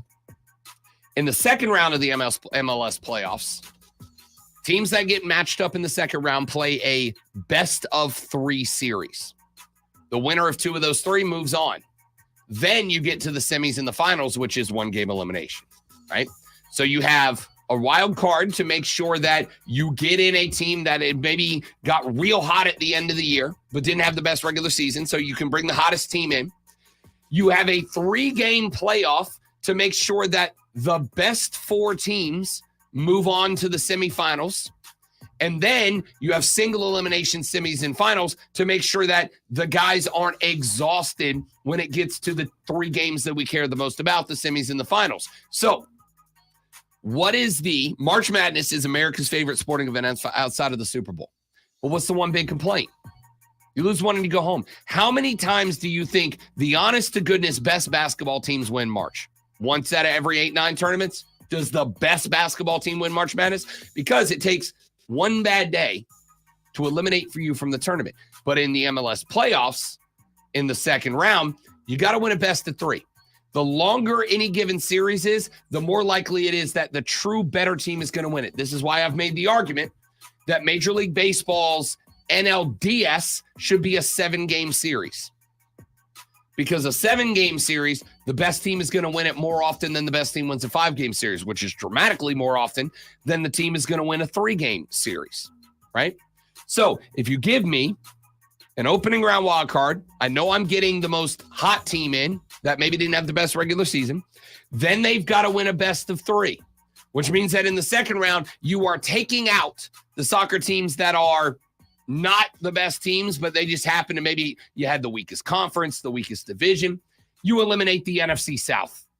That's what you do. The MLS version of the NFC South. You won the worst division in MLS. You're not good enough to be here. You are going to get beaten 3 games by a team that is better than you, that did not rank as highly in another division. And then once those teams are gone, once the NFC South teams are gone, then you go to single elimination, and it's whoever's got the most gutsy play is going to win. It includes all 3 elements of what makes different playoffs great. The MLS playoffs are, hands down, the best formatted postseason in all of American sports. All right, hands down. I got confused after wild card. Got time for one more. If Alabama beats Georgia, they become the conference with 2 representatives. The SEC would be the conference with 2 representatives in the CFP. I honestly think that is correct. I honestly think that the SEC, the Pac-12 is the conference that should have 2 representatives. In my opinion, if Oregon plays out its regular season undefeated, if Washington plays out its regular season undefeated, and if Oregon beats Washington in a good football game in the Pac-12 championship, it should be Oregon and Washington. If there's room for a conference to have 2, it should be Oregon and Washington. But if Alabama beats Georgia, I think they would jump over as one-loss conference champs. I think they might jump Oregon because as much as every year we say, oh, we don't want rematches. We don't want the same old teams. We don't want the same old folks. It was proven a couple of years ago when we got an Alabama-Georgia rematch, and it was one of the most watched college football national championships of all time, that while we say that, we are, and this is true, liars. And we are going to watch because we love rivalries above all else, and we are going to watch. The Pac-12 is the conference that should get 2 reps. But I think the SEC will be given the old wink, wink, nudge, nudge. We know what you do with ratings and get placed there. Let's take a break. When we come back here in just a minute, we got a couple of texts yesterday that were going, hey, Rob, why is Texas A&M playing Jimbo Fisher that much money when our education system is broken? And the answer is, it's your fault. And I'm going to explain that when we come back on the Rob Brown Show on the Fan Upstate.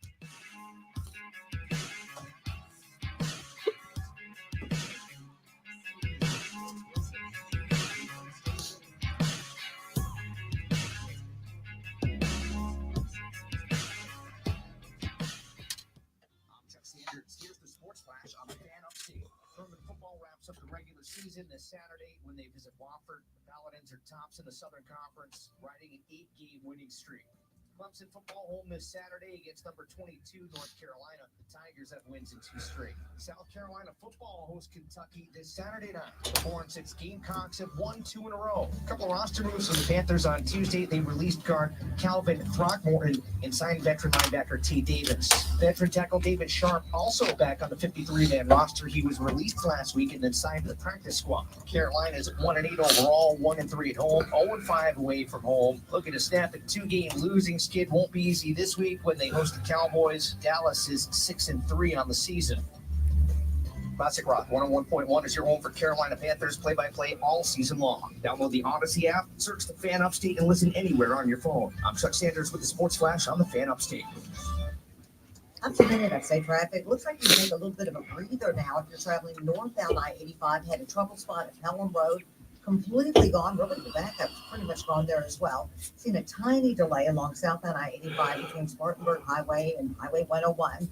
Congestion along I-26 between Walnut Grove and Highway 221. And construction, of course, I-26 both sides in between Highway 292 and Asheville Highway. From the News Talk 98.9 WRD traffic. Probably, Stephen. On the Fan, upstate. We've had talks about times of reflection as far as certain ages and how you hit a certain age and you start thinking, what have I done? And stuff like that. And as I told him, and he was not being negative about it at all, still got a lot of life ahead of you. And you've done a ton of things that a bunch of other people have never done. So, and still got time to do more. I think it's fair for young people to have those moments because you have a lot of life ahead of you really only slaps if you've experienced that lot of life ahead of you, right? So like somebody's 30, all they have is 30 years of experience, and 30 years is a long time. If you're threatening 60, you're like, hey, I've lived twice as long as you, but it doesn't hit for somebody who hasn't done that. Well, I didn't start in radio till almost 30. Yeah. So, I mean, to me, that's when things really started for me. Other than my marriage, that's when things really started. I found direction and things like that. If you're turning 30, like I remember 30 was an existential crisis for me. Cause I mean, I was in radio at that point, but like I'd been in like 4 or 5 years, I think. And no, I've been in 5 years at that point, something like that. But I was working at a mom and pop radio station in Destin as a nobody. And it was like, what have I accomplished? I haven't accomplished anything. I'm 30 years old. Now at even just 38, I'm like, man, look how far I've come in the last 8 years. Like, look what I'm doing now. But when I was 30, I had nothing to put that into view, into a paradigm with. And I'm probably going to, when I get to like 50, wherever I am at 50, I'm going to look back and be like, man, 38-year-old Rob was such a dummy. You know, like. I think you should be more thinking about 40 first, but you know. Yeah, that's right down the pipe. It is. It absolutely is. Yeah, 60 is the next big number for me. So, but I still got a little ways for that. Call now. 800-575-6986. Don't lose hope. TRA can eliminate or reduce what you owe to the IRS. There is zero risk to you. If we can't reduce your tax debt, then you pay nothing. Our passion is taxes and helping individuals fix their IRS problems. We have a 5-star rating on Google and Yelp and an A+ with the Better Business Bureau. You don't need to be afraid of the IRS any longer. End your tax nightmare today by visiting us online at TRA.com or call 800-575-6986. I hate that I don't know what some acronyms mean. And the only way to find out is to click on them. Tell me. I know. No, I'm not. Tell me what it is. I'm not telling you anything. Never mind. It was not. It's just North Dakota State University. I saw NDSU, and it was like, okay, what's that mean? It probably means something. I don't know what that means.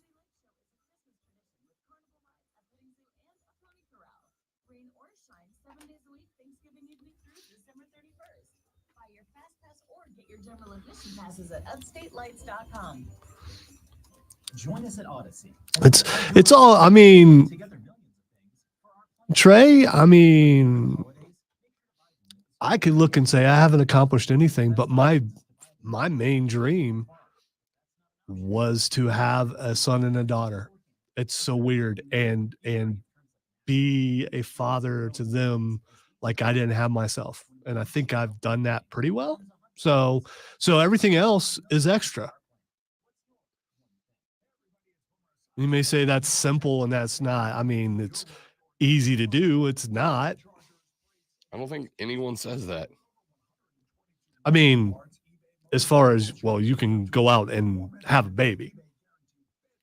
But the father part, that's totally different.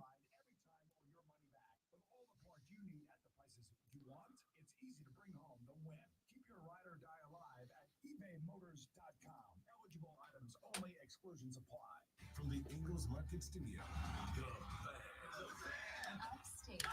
97.7 FM Greenville. 97.1 FM Spartanburg. from the free Odyssey app, CBS Sports Radio.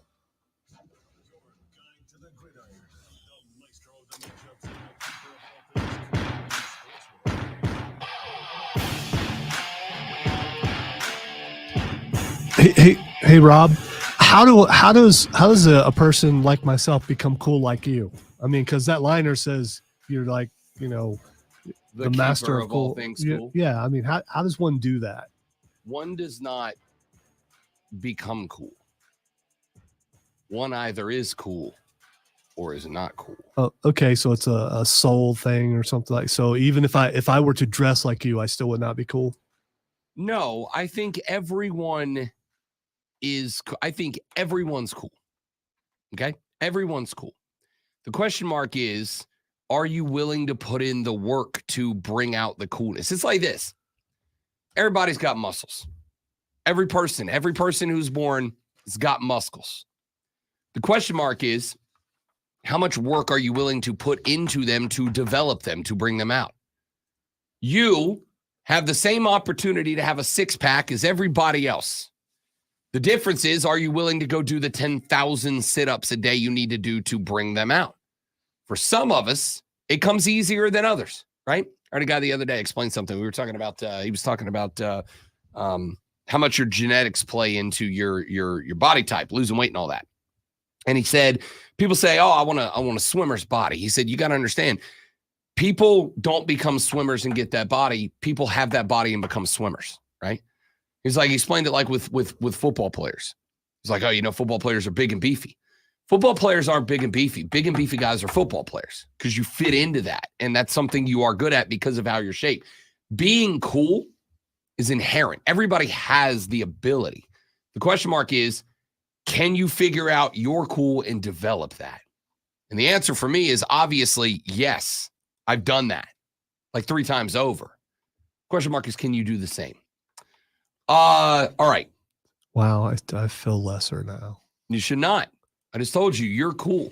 You have brought your cool out. You have done it, Lonzo. That's why you're on this. That's why you're on the show. No, I'm just coattailing. I may not be cool, but I know a guy. All right, let me say this real quick before we run to a break. I might have to get back to this later on, but I do want to bring it up. Sunday, Jimbo Fisher was fired by Texas A&M. I'm not going to do another A&M segment. Stick with me. We got a text on Monday. Said something to the tune of, I am not directly quoting, I'm paraphrasing, but it's close. It said, Rob, how in the world have we reached a societal stage where we are giving a a head coach $76 million to not work while the state of our education system is in the state that it is in? And I told this individual, it's your fault. And they were like, oh, what? Whatever do you mean? Well, let me explain. Businesses, and college football is a business. You don't have to like it, but it is true. Businesses invest in the places that people, customers, you, me, us, collectively, tell them we want them to invest. And I asked this individual, hey, let me ask you a question. When's the last time that you went to your favorite college's campus to support the arts? When's the last time you went to see a play or a concert? When's the last time you went to your favorite college campus to watch a scientific debate? When's the last time you went to your favorite college campus to hear a graduate student give a master's thesis? When's the last time you went to your favorite college campus to go watch the academic team compete? When's the last time you went to your favorite college campus to watch a robotics competition or a coding competition? When is the last time you did anything at all, period, to support your favorite college outside of athletics? because I am betting that for about, I don't know, Lonzo, 99% of us, the answer is not since I was in college. Unless they have a kid that goes to the school and does Sure. some of that stuff. Yeah. Sure. Unless you got a kid there. If you ain't got a kid there, I would bet about 99% of y'all have never done anything to support any of the academic endeavors of your college. A few of you have. But again, probably 99% of you haven't. Have you gone to watch a robotics tournament? Have you gone to watch a coding tournament? Have you gone to watch an academic debate? Have you gone to see a play? Have you gone to listen to a concert? Have you done any of that? And if the answer is no, there's your reason. That's why. Because as that one guy in the movie The Program said, when's the last time 80,000 people turned up to watch a kid do a damn chemistry experiment? They can pay Jimbo $76 million because they gambled. If Jimbo Fisher would have won a natty, Texas A&M would have considered a worthy investment. And they were willing to gamble $76 million that he was that dude. That he was that guy. Turns out he wasn't that guy. They lost a $76 million gamble. Now, I wonder what people who know what the hell they're doing could do for the education system in the state of Texas with $76 million. I assume a lot. And we won't go down that road for some philosophical disagreement purposes. But the point is, you and I do both agree that $76 million will go a long way into pumping up the academic ratings of different schools at different levels across any state that $76 million was paid into. But here is the ugly reality. Outside of those of y'all with cheering, ain't none of us doing anything to support nor endorse the academic endeavors of the colleges and universities that we love. We're just not. Ask all your Clemson buddies today. Ask all your South Carolina buddies today. Hey, when's the last time that you gave a charitable gift to the athletic department? And when's the last time you gave a charitable gift to the science department, the math department, the legal department? When's the last time you supported the arts? When's the last time you supported the English department? When's the last time you supported the liberal arts department? When's the last time you supported any department that wasn't the athletic department? And what you're going to find is that about 95% of the people you ask are going to say, never, or not since I was in school. If you want to know why it is that we are going to be good with the university paying a guy $76 million not to be the football coach, it is because that is the priority that we as a nation have put on our colleges and universities. Now, I'm not complaining. It pays my salary. It gives me this job. This job would not be as fun every day if this country decided that academic teams were what we wanted sports talk radio shows to be about. I mean, that's not true. I would still love it very much. I was going to say, we could really give some good info on I would teams. love to come in here and break down academic team debates. I would have a ball. But also, none of you would. I promise.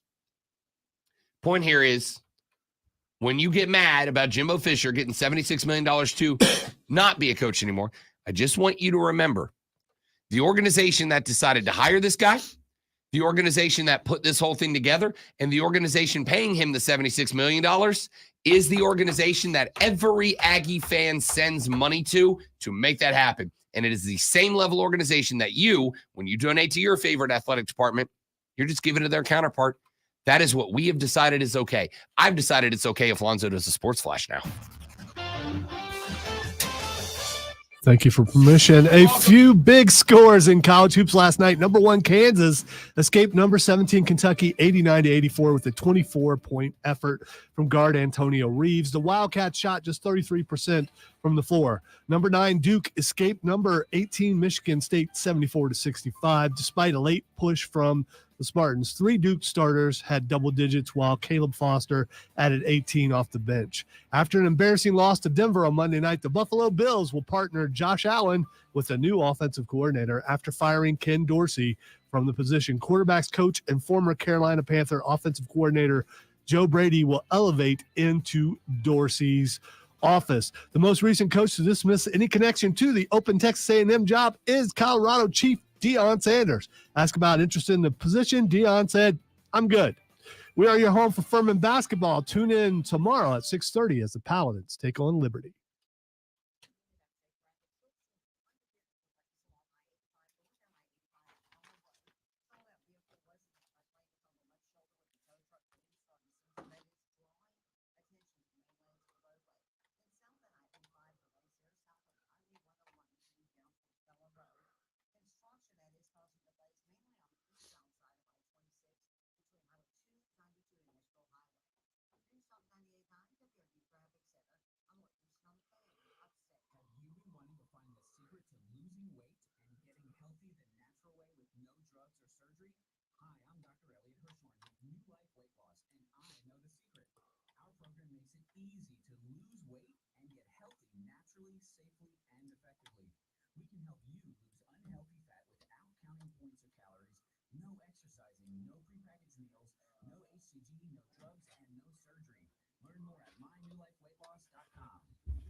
Still on the New Life weight loss maintenance program. Still burning the visceral fat, still gaining the lean body mass, and I'm increasing my. This is real food. It's not a gimmick. Check them out. New Life weight loss. Many patients lose 20 to 30 pounds in about a month or two.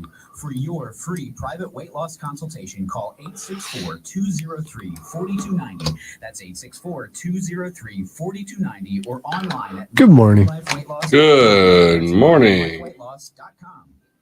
The Ingles Advantage isn't just about savings or the best quality food for your family. It's more than that. It's the advantage of being a part of a community. That's why we provide over 2 million pounds of food every year through regular donations and programs like the Ingles Giving Tree, Food for Thought, and the Ingles Fill a Backpack program. It's the right thing to do, and we know that you would do the same. Ingles, your neighbor for over 50 years. It's the last blast of summer sale for the Upstate Golf Cart. For a limited time, grab yours for just $40 and get access to 9 premier courses in the Upstate. Tee it up at Carolina Springs, the Preserve at Verde, the Club at Brookstone, the Rock, Rear Golf, Linzo Triad, Rolling Green, Pebble Creek, and more. Grab your foursome and hit the course with the Upstate Golf Cart. Order yours today at upstategolfcart.com. $40 for a limited time only. Get yours now while supplies last. UpstateGolfCart.com. That's UpstateGolfCart.com. 'Tis the season. Season for what? For the Upstate Holiday Lights Show. Where's that? At their new location, District Park, at the intersection of 123 and 153. Millions of incredible Christmas lights and music, a giant Christmas tree, a 600-foot-long light tunnel, carnival rides, and even a petting zoo and pony corral. Do we need tickets? Yes, you can pick your date. Someone has a guitar question for you, Rob. UpstateLights.com.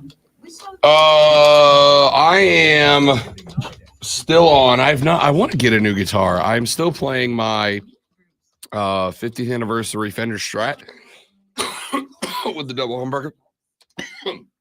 Terrible timing. Sorry, Will. Me. 50th anniversary Fender Strat. It is I bought it for shows.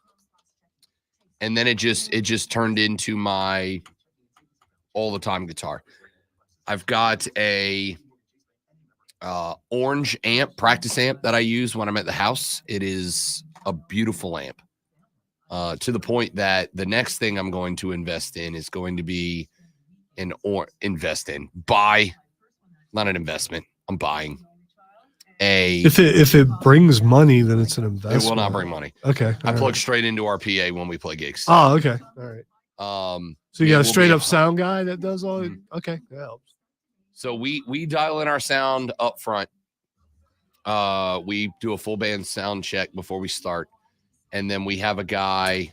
We've got like 4 or 5 guys that do it for us that come to shows, and we give them the board's controlled by a tablet, and he just stands in the middle of the bar, dials us in, hands us the tablet back, and then we're set.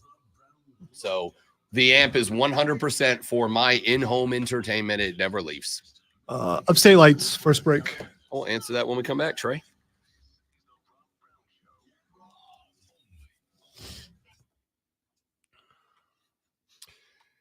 And away we go, ladies and gentlemen. The third hour of the Rob Brown Show goes now. Yeah. I had to give it a shot. I mean, because maybe you wanted to give it. Yeah. Yeah. Nope. Regret that. Not going to do that again. Spectacular to have you all. I hope that you're exceptionally well. Let's get into this Pac-12 story real quick. Because it's I don't know. Does anybody care? Like, I find it weird that there are all these stories that take place in different parts of the country that don't necessarily have a big impact on us. But at the same time, I just find them wildly interesting, and this Pac-12 story is one of them. And it's about a conference that's going away, though. I mean, that's the part. It is. Which is why, I mean, like I said, it does matter dramatically for the schools involved. And I kind of want to talk about it almost to see if we find ourselves in a way that maybe I didn't initially think of that it impacts us. But this story is wildly fascinating to me. So if you've been paying attention, if you've been following the story, the Pac-12 is dead. The Pac-12 is no more. There are 2 regular season weeks remaining in the life of the Pac-12. And at the conclusion of this season, all of the teams in the Pac-12, with the exception of Washington State and Oregon State, will be moving on to new conferences, the Big 10 and the Big 12 primarily. Well, 2 years ago, I guess a little bit less, ballpark 2 years ago, the USC Trojans and the UCLA Bruins announced that they would be departing the Pac-12 and heading to their new conference, the Big 10. And all the schools in the Pac-12, which were all the schools in the Pac-12 except for those 2, said, all right, hold up. The Pac-12 protocols state that when a team officially announces, school officially announces its departure from the conference, they lose the right to vote within that conference anymore. They lose the right to have any say in the operations of that conference moving forward.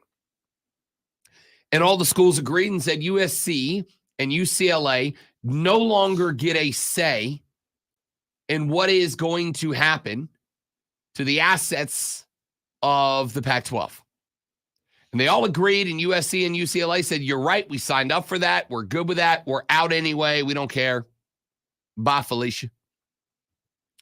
Well, now all the schools are out with the exception of 2, Washington State and Oregon State. And those 2 schools said to all of the other schools, not just USC and UCLA, but Oregon, Washington, Stanford, Cal, Colorado, et cetera, Arizona State, Utah State, said, hey, look, y'all are out, y'all are done. And based on the rules that you yourselves put into play, you do not get a say in what is going to happen in the conference from this point forward. That includes control over the estimated $400 million worth of assets in this conference. Because while the conference is going away in its current iteration, by definition, the conference is not going away. It's just going to be a 2-member conference. And all the things that the conference owns, in the bank, stay in the bank. Those are our things. Those are ours. And we reserve the right to determine where they're going to go. And you have forfeited the right. Now, there is a bigger reason here that Washington State and Oregon State waited until these schools announced their departure to then go, oh, BT Dubs, you guys remember when you said USC and UCLA couldn't vote anymore? We are pulling that number on you. You can't vote anymore either. And the reason is something that the ACC has dealt with recently. The reason is there is a nuclear button on the table. And that button could be pushed with enough institutions deciding to push it to dissolve the conference. And guess what happens if they dissolve the conference? The exit fees to be paid to the Pac-12, which does still exist, though it is only a 2-member conference right now, the exit fees don't exist anymore because there's no more conference to pay them to, right? Which means that Washington State and Oregon State would be left not only sans conference, but sans all the money that they would need to rebuild the conference potentially by getting schools from lower level conferences and bringing them in, by upgrading FCS schools to FBS schools and inviting them into the new Pac-12, et cetera, et cetera. Do I think that that is a viable option for the Pac-12 to maintain its existence? No. But hey, it's not going to stop them from fighting. It's not going to stop them from trying, right? So if Oregon State and Washington State can cease the Pac-12 in its current iteration from voting, they can prevent the schools that have already announced their intention of departure from voting on the dissolution of the conference in its existence, and therefore wiping clean any exit fees that would be paid back to the Pac-12. Now, this is not entirely done. The ruling from Whitman County Judge Gary Leby is stayed until at least Monday. Why? Because attorneys for the departing 10 Pac-12 schools are obviously going to appeal the decision.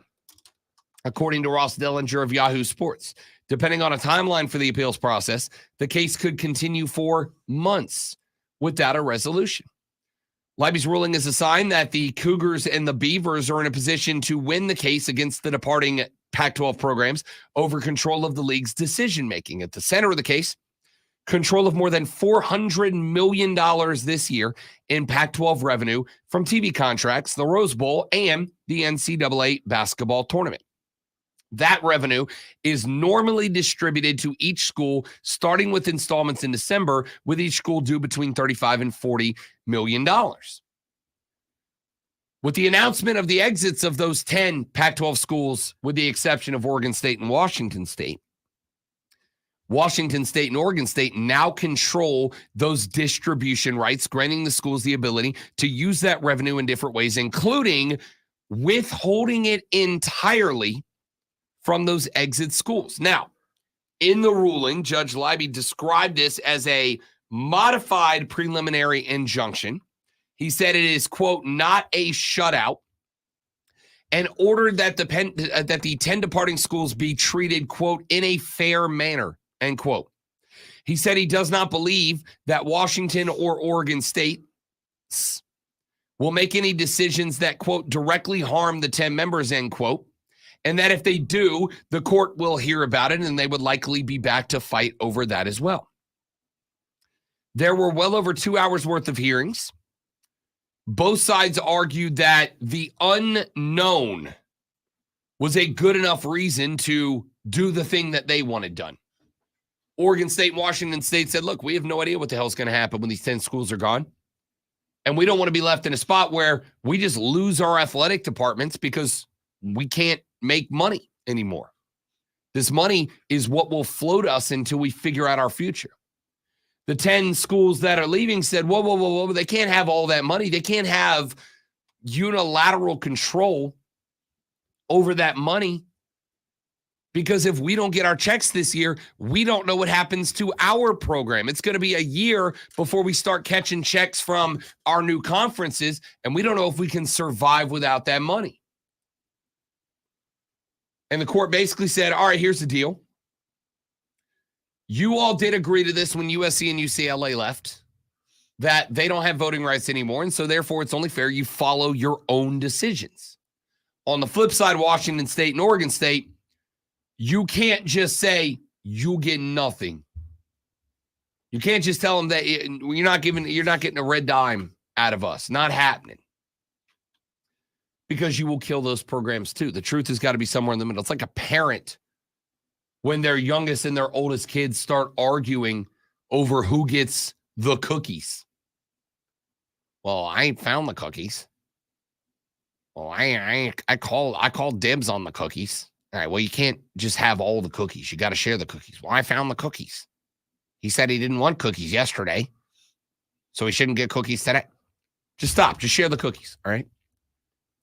So this story is really interesting to me, predominantly because a lot of it is going to go the way of trying to, let's just call it what it is, save the Pac-12's existence.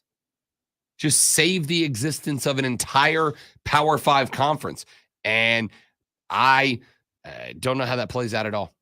I do not know how that plays out at all. I am oddly fascinated, Lonzo, as I think we have made it abundantly clear with our continued coverage of the twists and turns that are CSI Ann Arbor. I love when there is a blending of courtrooms and football fields, man. I love it. It's phenomenal to me.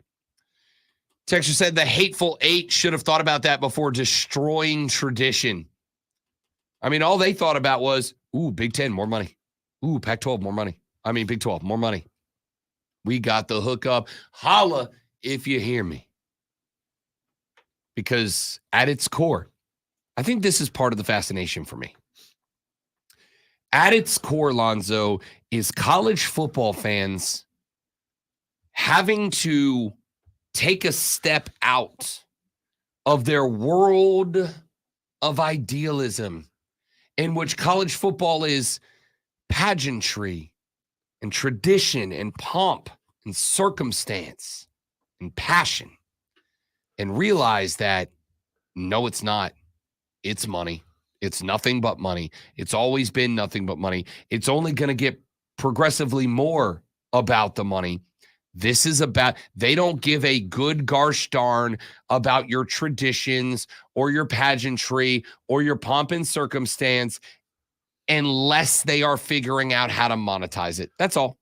And one way to do that, and the Pac-12 got this right by going away, is now these teams go into conferences that play on East Coast time and not West Coast time. And now people will actually be able to see them and watch them play, and that will make them more money. Yep. The Rose Bowl matters not to the Pac-12 schools. They don't care. Because if they go to the Big Ten, they obviously still have a connection to the Rose Bowl with whatever iteration of the Pac-12 comes up. But more importantly, the Big Ten's going to pay them more money. Oh, well, you're not going to have some of these incredible rivalries anymore. Again, they don't care. Make new ones. Yeah. Because the Big Ten is going to pay them more money. It is painful, I know, when you are snapped out of what you consider what I consider idealism and snapped into reality. It's painful. It's easy to fall into patterns, and that's what all this is. You're nostalgic about how things used to be because it's a comfortable pattern where you've settled in year after year. This is how things are. This is how things are going to be. And then suddenly it's not there anymore, and you're actually going to have to think a little. Yep. People don't like to think. They don't like to think, that is correct. They also people don't like their deeply held convictions challenged, right? That is just an evolutionary leftover for us. When we develop deep convictions, we don't like when they're challenged. And I get it. I understand. It is why people tell you, your mama told you growing up. What are the two topics that you do not discuss at the dinner table? Politics and religion. Why? It is because those are the two deepest held convictions of most people. Your religion and your politics are deeply held convictions. And for most people, not everybody, but for most people, when your deepest held convictions are challenged, it makes you feel challenged because those convictions make up who you are. And when those things are challenged, it feels like the challenge is not against your convictions, not against your beliefs, but against you. And that is true about everything. And that is something that college football fans are, I think, having a real problem with here. Because you have held it in your heart for years that what makes college football great to you is the pageantry and the tradition and the pomp and the circumstance. And that might be true to you. But because it's true to you, you have lived in this assumption that that's true to everyone, including your schools. And you are now learning and watching court cases pop up around America. You are now learning that your schools don't feel that way, and your conferences don't feel that way, and your leaders don't feel that way. What stings more than when you have a belief in an organization or a person, and then one day you find out, oh, they were all about the money, right? What stings more than when a politician that you put faith and belief into one day gets busted for insider trading or something like that, or goes to jail for breaking the law? You're like, oh, man, that sucks. Not because you really cared about or that. goes walking on the Appalachian Trail. Yeah, whatever. Lots of stuff. It stings. It stings because you have to look at yourself and go, I blew it. I put my faith, my belief into something, and I did not challenge that faith and belief, and it stinks. And the same is true for your colleges. You are looking, if you are a, let's say, USC fan, and you were led to believe for years that USC was great, fight on, because of all the traditions wrapped up around USC football history. And the Pac-12 stuff and the rivalry with UCLA and the Rose Bowl, the granddaddy of them all, and all these other things. And then one day your school went, yeah, we're done with all that. And you went, why? And they went, 'cause money. That means for years you had a belief that all this stuff mattered to your school, and then the school looked you in the face and went, we'd rather have more money. Which means that all your beliefs, you were wrong. It stings. I think that's why this is so interesting to me.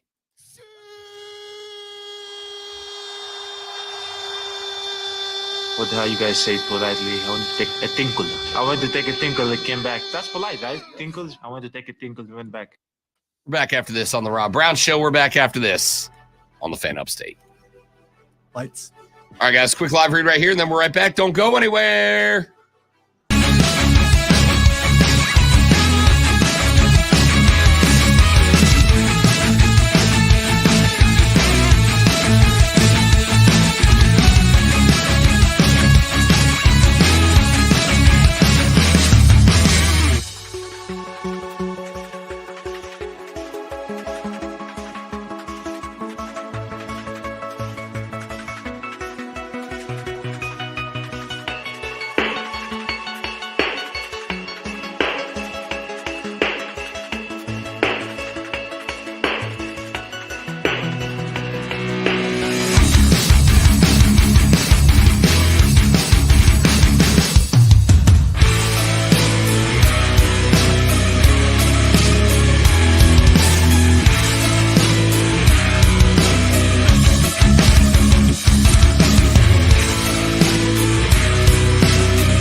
All right, dudes and dudettes, we are back. Thank y'all for hanging out.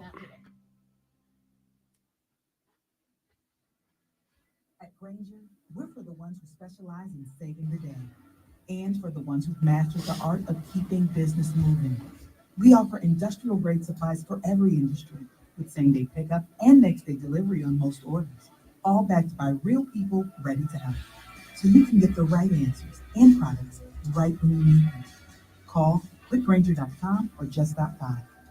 Granger, for the ones who get it done. How would you like to come home to a bartender who will fix you any cocktail you want? I'll have an old fashioned. I'll have a margarita. Now you can with the Bartesian Home Cocktail Maker. Bartesian is a sleek machine the size of a coffee maker that makes premium cocktails at the touch of a button. Choose from over 50 different cocktails, from classics to the most exotic premium cocktails served in the best bars today. You'll always get freshly mixed, perfectly balanced cocktails with the Bartesian Cocktail Maker. And now, get Bartesian's best Black Friday deal ever at bartesian.com/sips. Entertaining? The Bartesian is ideal for parties. No need to stock all kinds of individual mixers for complicated recipes.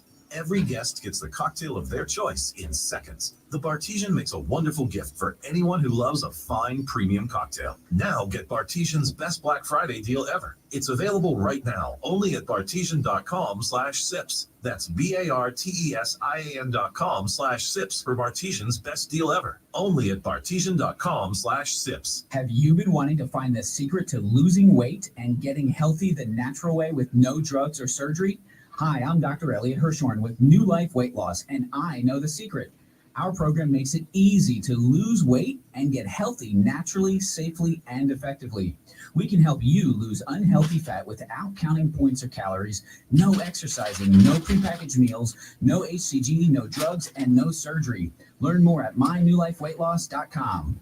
Bill Frady here. Still on the New Life Weight Loss Maintenance Program. Still burning the visceral fat, still gaining the lean body mass, and I'm increasing my. This is real food. It's not a gimmick. Check them out. New Life Weight Loss. Many patients Wanna lose see 20 to 30 if, pounds in about a month or two. since you set it up For so free that private weight anything loss Hey, look, everybody, Diesel's here. Headset. Put something in queue. What am I, chopped liver? And play it to see if Rob hears this headset. Chris is. Hi, chopped liver.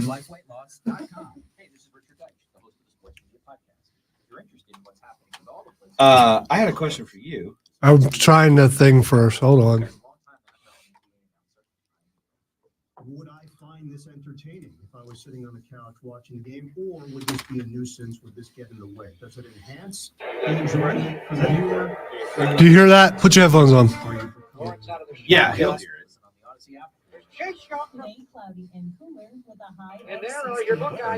I hear it. Yeah, it's in queue. Yes, I heard that. I thought that's what he asked. He wanted to see if he could hear it, which is always going to be the problem. So if he's editing, Right, there's no way to. Mark Ryan's going Not to as hear far it. as I Yeah, know. yeah. There's not. Split out. I started thinking about that after you talked to me about it. There's no way. I mean, so it's doesn't really solve anything. It's the same. It's the same as in the ORD studio. Right. We're doing Pulse. Right. You have something in queue, and everybody like. Yeah. The question that I have for you: did you ever get the thing back from the guy? I did not, but I don't know that that's really my responsibility. I put forth the effort that I need to put forth. I think you might need to go up further in the chain. Fair enough. I'll talk to managers about it.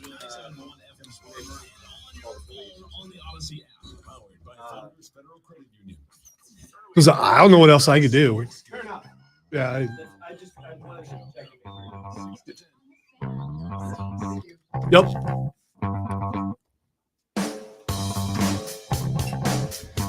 The Rob Brown Show rolls on. Our playoff rankings are out, ladies and gentlemen. As we have mentioned multiple times over today, the Georgia Bulldogs, I don't know why I went Mike Dickey there, are the number one team in this week's college football playoff rankings. The Buckeyes of Ohio State check in at numero dos, Michigan 3, Florida State 4, and the undefeated Washington Huskies in a de facto playoff spot at number 5. And, you know, over the last couple of weeks, I have had some thoughts every time that these rankings have come out.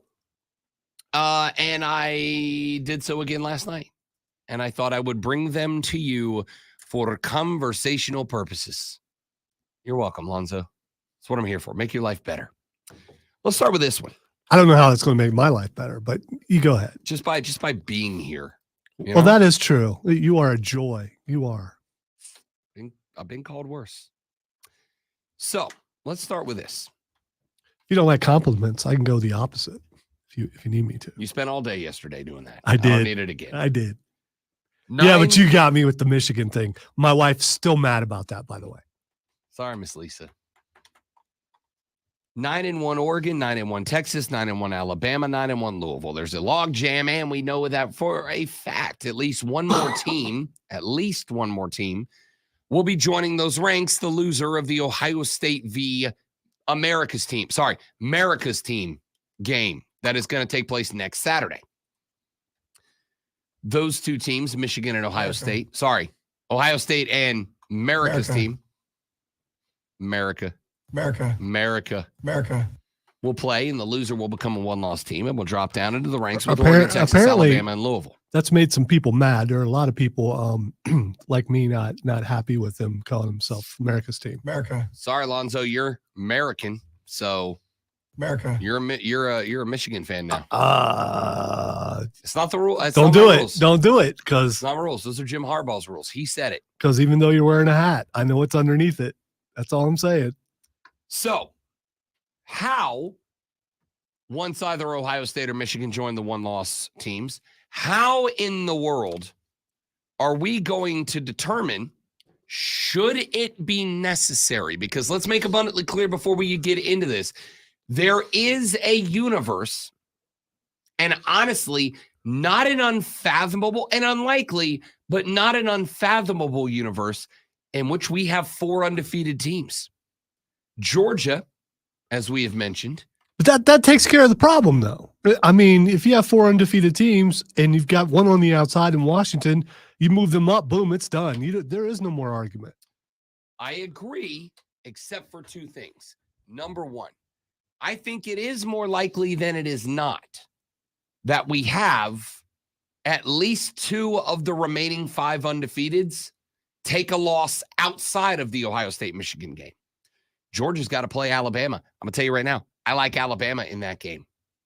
Washington's got to play Oregon. I'm going to tell you right now, based on what I've seen the last 3 weeks, I like Oregon in that game. I am curious, what is the reasoning why Ohio State dropped and Georgia moved up? Because to me, I think it's more so if Ohio State drops to 2 and then they lose, they can move them further down the list, and then they don't have to worry about people going, oh, man, they're going to put them back in the playoff anyway. I'm ever so glad you asked, Lonzo, because the commissioner of the College Football Playoff Committee actually answered that question for you. One of those questions was, why did Georgia jump up? And the answer there, according to the chief of the playoff committee, was that Georgia now gets more credit for the win over now a top 9 Missouri team. They basically are saying that Georgia, in having defeated a top 20 team in Kentucky, a top 9 team in Mizzou, a top 9 team in Ole Miss, has just done more than Ohio State. And frankly, I don't think that's a bad argument. In fact, no, scratch that. That is correct. All right. So up until that point, it's a resume thing. Ohio State had the better schedule. I mean, as far as playing top whatever teams. I think that was part of it. I also think it is the part that Georgia, through the first 6 weeks of the season, didn't really do anything. The shuffling, in the end, it just determines who you're playing in the first playoff game. Correct. But at the same time, I mean, it's odd when there's shuffling going on without losses. It's weird. It's a weird visual for people to try to explain. Again, I don't care either way, because you got to play whoever you put in front of you, whether you're 1, 2, 3, or 4. But I think it's bad optics, because what you're telling a team is, hey, you better go out there and beat the pants off the next guy you play. I think what you are telling a team is who you play and how you play them matters. Who you play and how you play them matters, right? Again, we go back to Georgia. The first 2 wins, UT Martin and Ball State. Nobody cares. Game 3, South Carolina comes into your house. They got you down at halftime. And while you won that game by 10, took you till the end of it to pull away. Then you beat UAB. Nobody cares. Then you played Auburn. You won by a single score. It's not a great Auburn team. And it wasn't until the week after that you picked it up, putting 51 on Kentucky. You beat Vandy by 2.5 touchdowns. You smoked Florida. You beat Missouri by 9, but now Missouri's a 2-loss team that is inside of the playoff top 10. And then you beat the brakes off of Ole Miss, who was inside the top 10 when you played them. It is as much about who you play and how you play them as it is anything else. So I think that's why you're getting that shuffling, but it is also why I think it is fair to ask when it comes time, how are we going to pick apart all of these one-loss teams? How are we going to pick apart the teams that are the Alabamas, the Oregons, the eventual either Ohio State or Michigans, the possible Oregon/Washington, the possible FSU and Louisville? In there is, again, it's unlikely. Well, championships. I mean, because in order for any of those teams to be considered, the champion would go in ahead. So wouldn't you think if Alabama defeats Georgia, shouldn't Alabama go in ahead of Georgia? Not necessarily. I mean, again, we have seen in years past that has been solved by having 2 teams go in. Happened to your conference last year, right?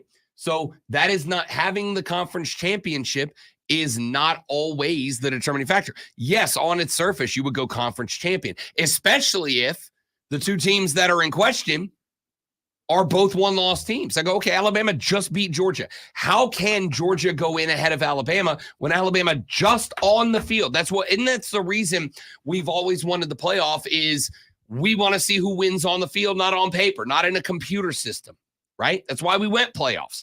That's why we got away from the computer systems. I'm going to come to the phone lines in just a minute, but I want to finish these thoughts up.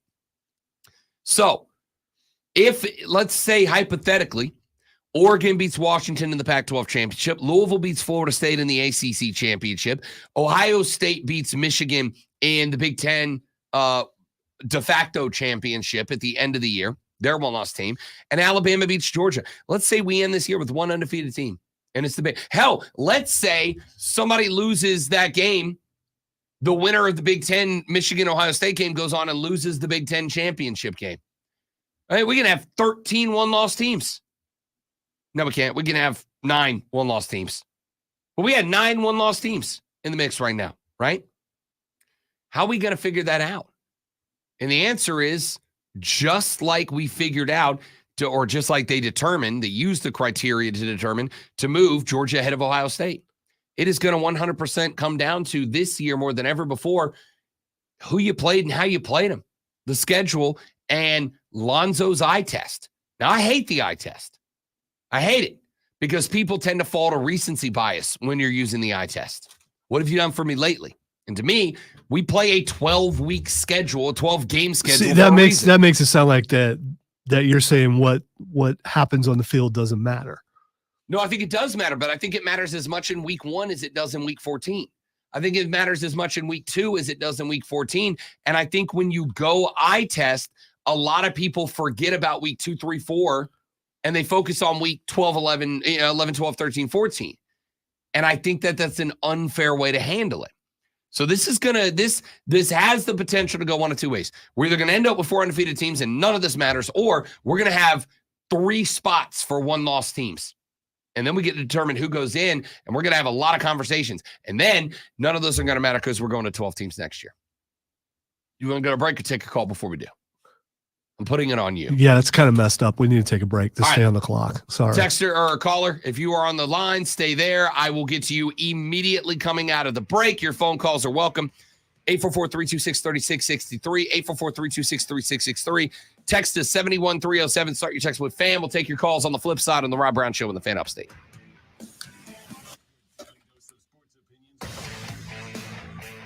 That was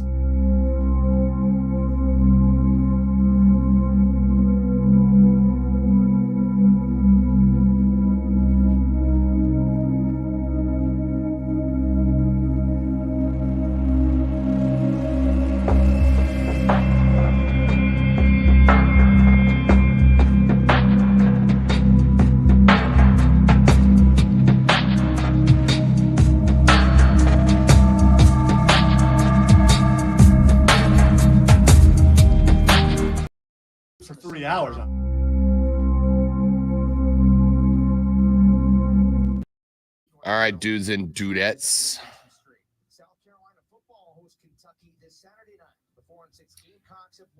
Rock 101 used to have a quiz type show or debate show held for high school students on Saturday or Sunday mornings. That was brain. I don't know if it was on Rock 101. Was it like an academic bowl kind of thing? Okay. All right, guys, I'm going to hit the restroom. Don't go anywhere. I will be right back.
Baby, bye, bye, bye, bye, bye.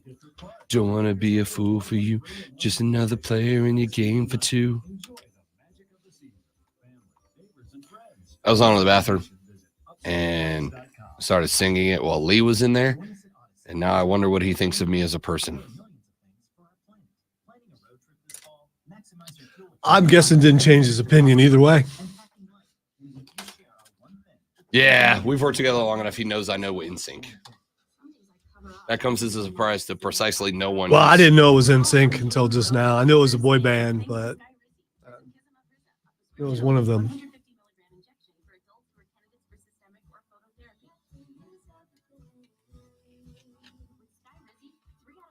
It is impressive that you know the lyrics so well, though. When I've heard you I won a high not school know talent show with that song.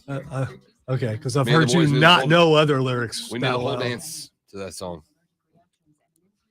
Were you like the fourth guy or first guy? I was Joey Fat One. Okay. I actually know who that is. Can we talk about the fact that they gave my name, my dude, the last name Fat One? You're the fat one. I mean, Fatone. He wasn't really fat. He's heavier now. I mean, but- compared to JT, he was. yeah, well, I mean,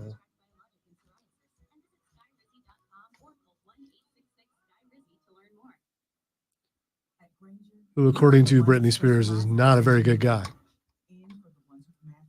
Did she say that? Talking about Timberlake, right? Yeah.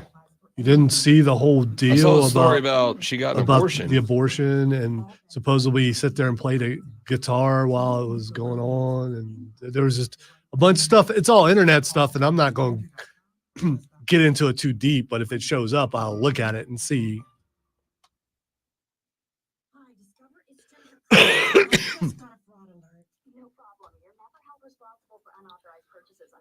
Wow. Hugh Jackman makes me feel so old.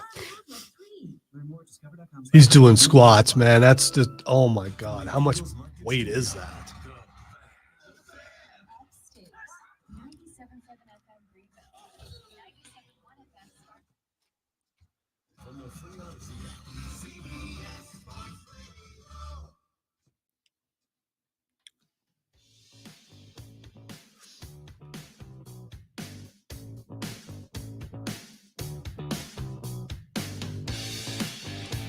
Kevin, kind enough to hang on through the break. Let's get him locked and loaded on the show. Welcome back, big fella.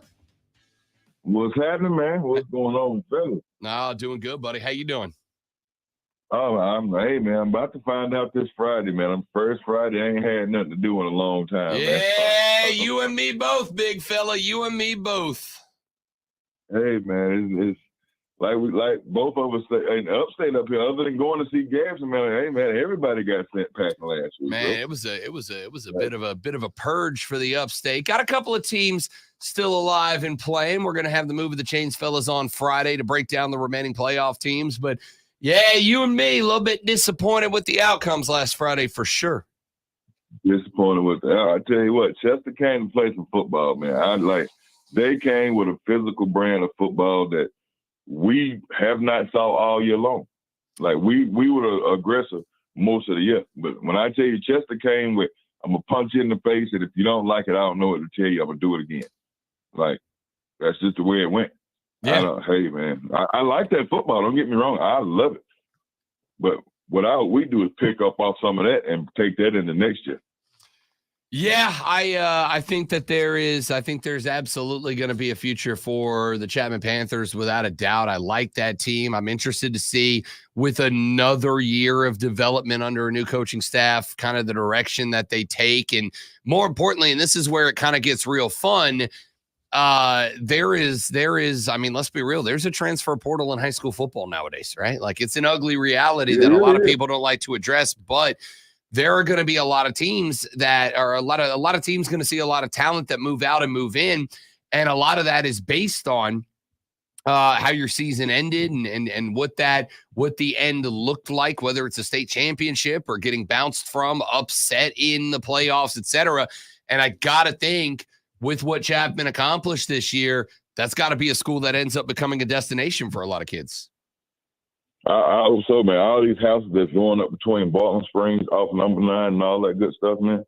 Somebody's got to come across the street and come on down the road, man. Everybody can't go down to these other big schools, man. We got some boys that we got some coaches and some players that we need some help over there. Man. We need some more biscuit eating boys. Need a couple more athletes. So we're gonna see if we can't take our talents. I want you to know, Kev. I want you to know that the phrase "biscuit eating boys" got Lonzo perked up. Hey man, listen though, we already don't get a lot of love anyway. So when you come out with the biscuit eating boys, it just makes your eyes jump. Like, okay, there's some big boys up there, and then my boys like, I can sit on the sideline and broadcast the whole game and watch the defensive line and offensive line do their thing all night long. Oh yeah, that running back just went 60 yards. But did you see these two boys up here going at it just now? Yeah. Did you see that? If you didn't see that, then I don't know what to tell you, because that's the reason why he went 60 yards. Yep. So, and being from that, hey man, I love that part of life. You got to love that part of life, because we ain't doing our job. We getting cussed out anyway. We stay getting cussed out. That's why, if you want to know why we're so nonchalant later on in life, if you spend most of your life on the O-line, you get cussed out. And only when you do something good, then hey, good job line. What about the other 34 snaps that you felt like you didn't even like my life, nobody in my family or nothing? I'm man. I'm gonna tell you right now, I have a philosophy, and I told the boss here when I got hired, I said, look, here's the deal. And I realized this as you're talking. When I got hired here, I told the boss man, I was like, look, here's the deal. As far as I'm concerned, if I don't hear from you, I'm assuming I'm doing a good job, right? Like if you don't call me to the office, I'll assume I'm doing a good job. I don't need to be patted on the back. I don't need to be told how special I am. I don't need to be told I'm doing a great job. I'm just going to assume I don't hear from you. I'm doing well. And I am now realizing that is a mentality I gained from playing the tight end position in a triple option offense, big dog.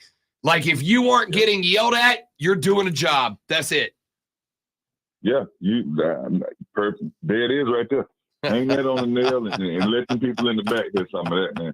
I'm telling you right now. Hey, man, my Green Bay Packers, I don't know I feel like it's over with. Let's just tank and get number one quarterback, man, because I don't feel like we can do it. Well, the problem is you could tank, and I don't think you were going to get a number one pick. All right.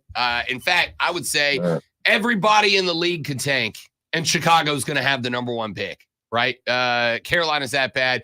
Arizona, I'm intrigued by. They picked up win number 2 over Atlanta this weekend. Kyler Murray's back. That's going to be a boost for them. But then there's the Giants too, man. The Giants are just atrocious right now, like awful bad. And they've only got 2 wins. So I don't think Green Bay is going to be there. My question mark is, y'all have given up on Jordan Love? Is that a statement, not a question now? I think that's a statement, man. Like, I see some good points in him, like some good, okay, but if you're a quarterback, you're going to have a good throw here and there. But I just don't see him really finna lead us to where we need to go. Like, you sat behind A-Rod for a few, a year or 2 or whatever. But, I mean, you learned a little bit, but come on now. Like, you're a quarterback. Come on. Yeah. Get home in on your field. You know this guy finna leave or on his way out. I need you to get your life together and work on your craft. Yeah. But then, hey, he might not just be that football player. He might not have that dog in him to go get it. Man, it's interesting to me, and Kev, good to talk to you, big dog. Appreciate you checking in, my guy. It's interesting because we have seen stuff out of Jordan Love that makes him look good, but it's not consistent. All right, breaking news. According to Adam Schefter, Ian Rappaport, and others, Browns quarterback Deshaun Watson will undergo season-ending surgery on a broken bone in his throwing shoulder, so his season is over. I thought it was his ankle that was jacked up, man. Thought it was his ankle that was. I mean, it was his ankle. He was doing a walking boot on Sunday. He was like, "Yeah, I'm good. I'll be there." Like he literally said in a quote that we had in the Sports Flash yesterday. He said, "I'm good for Sunday." 24 hours later, season-ending surgery. What a bust for the Browns, dude. What a bust for the Browns this guy's going to turn out to be. He missed the year. He came back. He's hurt for half the year. He comes back. He plays 3 games. He gives them just a taste with the upset win over the Ravens this weekend, and now he's immediately right back out. That's all right. All they're doing, Lonzo, is giving him $250 million guaranteed money. Everything's fine. They're out $250 million for how many games has Deshaun Watson won for the Browns now? 3? It hasn't been many. It definitely has not. 3-4 wins for the Browns. So all they did was pay him about $65 million. Does it count like in baseball if you start the game but someone else finishes and you win? Do you get credit for that win in football? I don't know. Dude's going to be credited for 4 wins at this point, which means that the Browns are paying him $70 million a win. He is making more per win than Jimbo Fisher. By the way, you ready to feel real good about your life? About to make you feel real good about your life, Lonzo. I already feel pretty good about my life. If Jimbo Fisher sleeps 8 hours a night, he makes $8,800 while he's knocked out. Every night. That doesn't bother me. Good for him. I mean, if you can, If you can get the bag, get the bag. I'm always I'll never fault the dude for getting the bag. If somebody's willing to pay you money, and you can get the bag, get the bag. I'm never going to fault you for that. You know who I am going to make fun of forever? Texas A&M. Congratulations for paying. This is true. Jimbo Fisher, until the end of 2031, Lonzo, will make about $1,700 an hour every hour. It's like 7 degrees of Kevin Bacon or something. We're talking about Deshaun Watson, and you managed to get it back to Texas A&M. Why miss a perfectly good opportunity to make fun of the Colt? It was right there the whole time. All right. Deshaun, season-ending surgery on a broken bone in his throwing shoulder. LOL Browns. That breaking news is brought to you by BetQL. Be a better, be smarter, beat the books with our friends at BetQL. Grab the BetQL app. All their best bets for the weekend are on there. And, of course, don't forget on Saturdays from noon to 4, it is Bet for the Cycle, the number one all the sports gambling show in America, if you ask my mom. Hey! America. Lonzo, speaking of America, you should flash America. No. The new CFP dropped last night, and there is a new number 1. Georgia has gone to the top spot, while the Buckeyes fall to number 2. Michigan sits at number 3, and Florida State rounds out the top 4. Undefeated Washington remains at 5, ahead of one-loss Pac-12 rival Oregon. Texas, Alabama, Missouri, and Louisville finish out the top 10. Chaos broke out in the in-season tournament game between Golden State and Minnesota last night. Less than a minute and a half into the game, Jaden McDaniels of the T-Wolves got tangled up with the Warriors' Klay Thompson after a flurry of NBA non-punches. Thompson's jersey was ripped. Minnesota's Rudy Gobert was in a headlock from Golden State's Draymond Green, and McDaniels, Thompson, and Green were all ejected. We are your home for Furman football. Tune in Saturday morning at 10:30 as the Paladins take on the Wofford Terriers in the final game of the regular season right here on the Fan Upstate.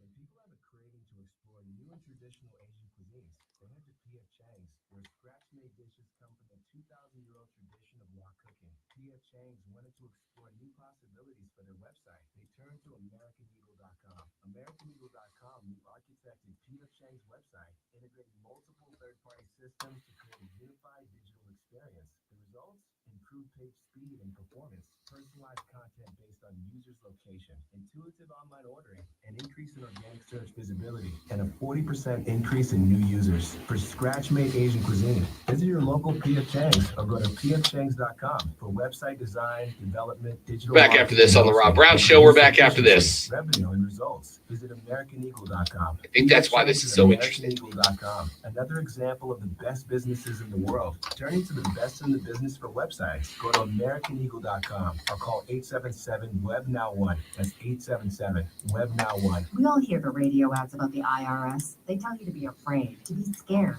and they try to frighten you into calling. I'm not here to do that. Tax relief advocate. There's a band playing at my old favorite bar in Destin this weekend called the Texas Hippie Coalition. Yeah, I've heard of them before. Really? Pete Often and Wasted. Look that up. No, it's a Austin and no. Pete off. I'm not going to say what the other word gotcha, is. Gotcha. Yeah, it's another word for P. Yeah, is I'm pretty sure it's them. Snowman turned me on to them a couple years ago, and I used one of their songs, that song in particular, as bumper when I was putting together bumper. He dared me, so I did it because that describes our relationship. Just a bunch of dares.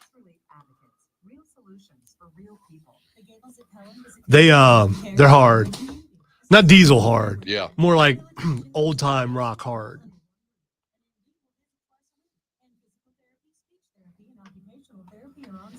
And for socialization, our Director of Activities has a master's degree in social work and has been at the Gables for many years. We have a full calendar of activities for all of our residents. In addition, our Director of Memory Care has been there for many years as well. To stop by for a visit, give us a call at 864-286-6600. Shop Black Friday every day and get the best new deals all month long.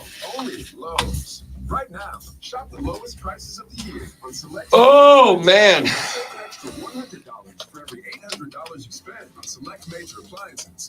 And get up to 45% off select tools and accessories. Because Lowe's knows deals.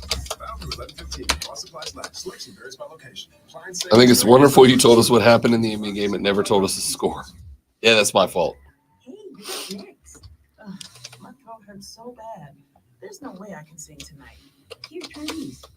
Vicks Vapor Cool Drops. Yeah, Vicks Vapor Cool Drops has maximum strength menthol with a rush of Vicks Vapors. Ooh, I can already feel it. I told you. So, you ready? I'm ready. Vaporize sore throat pain fast with Vicks Vapor Cool Drops. WORD Spartanburg.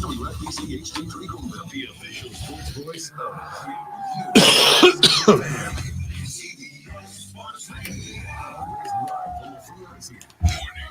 And check this out. For an official Rob Brown lockdown. Represents being real. Yeah. Unfiltered sports talk. Manufactured locally for the Carolinas. This is the Rob Brown Show. Woo! Nah. It's not for a lack of desire to woo. Even worse. It's a lack of ability to woo.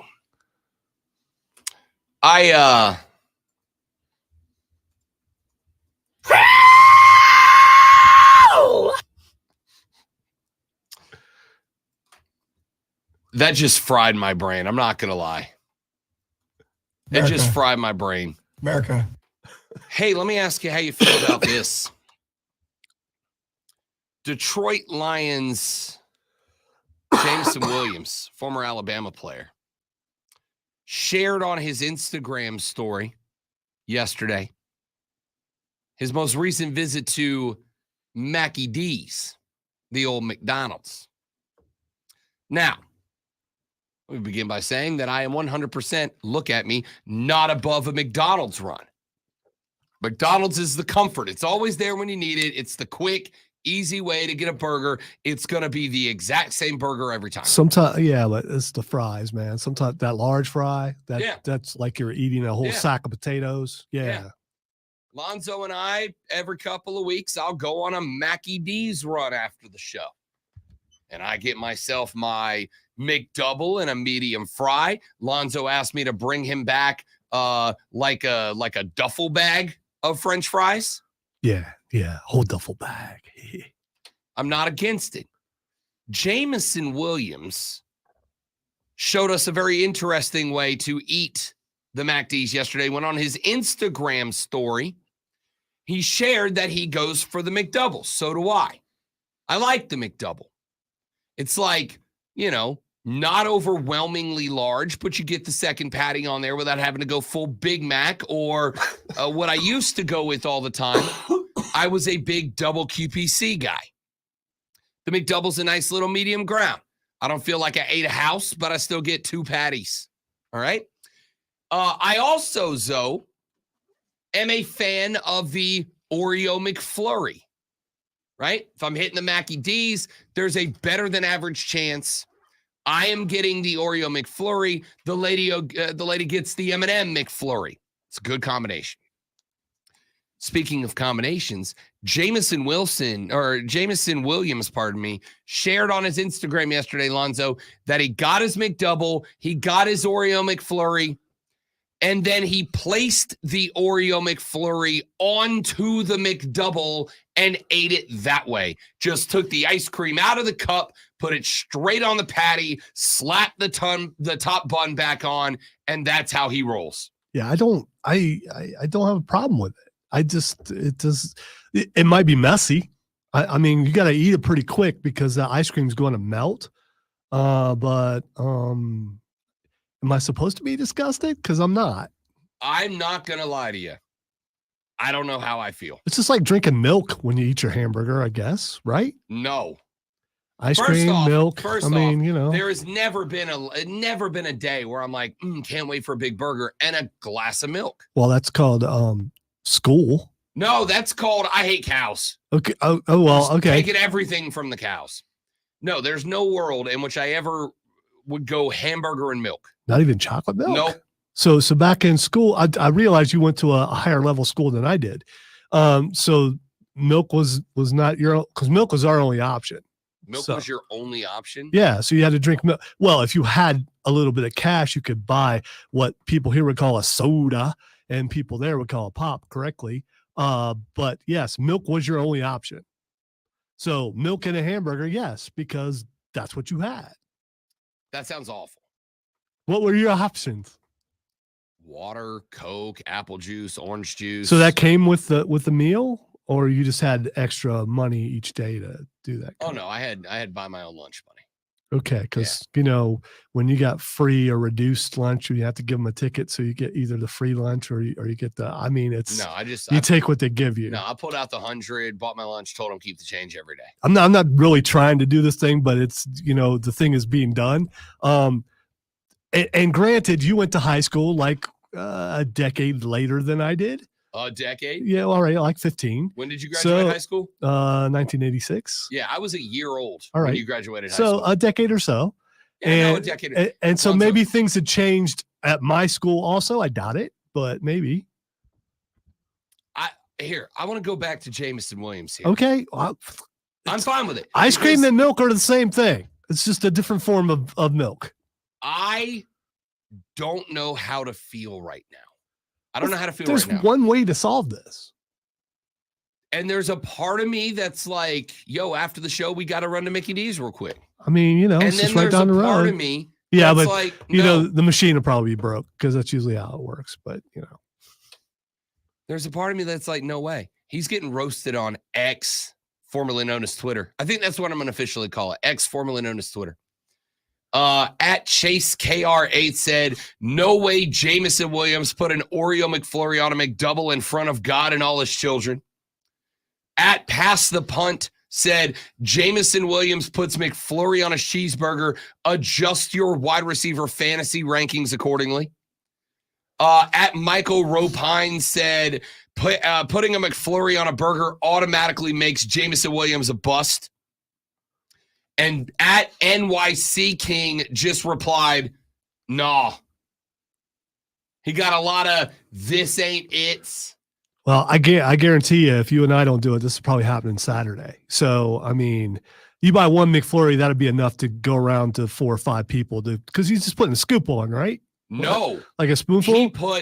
He covered the patty. Yeah, but he's not And putting the like entire a small thing. layer. No, I saw it. He covered the patty. What I'm saying is you only need to purchase like one McFlurry. You wouldn't have to purchase a McFlurry a piece to do that. No. Yeah. I think you get away. If you got 5 people, I think 2 McFlurries will cover your base.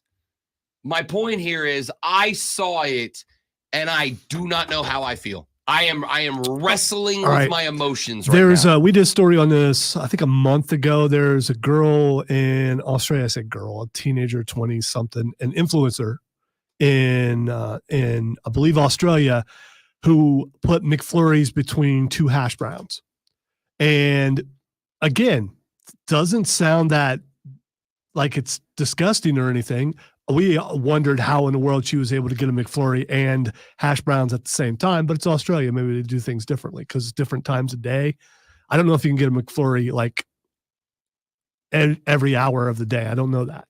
So this is not unusual for people to put their McFlurry on other things. Yeah. That doesn't change where I am right now. That doesn't change. So this is self-reflection on your part because you think you should be disgusted by it and it bothers you that you're not. No, I don't know if I am or not. Like, I don't know if I'm disgusted, intrigued, curious, repulsed.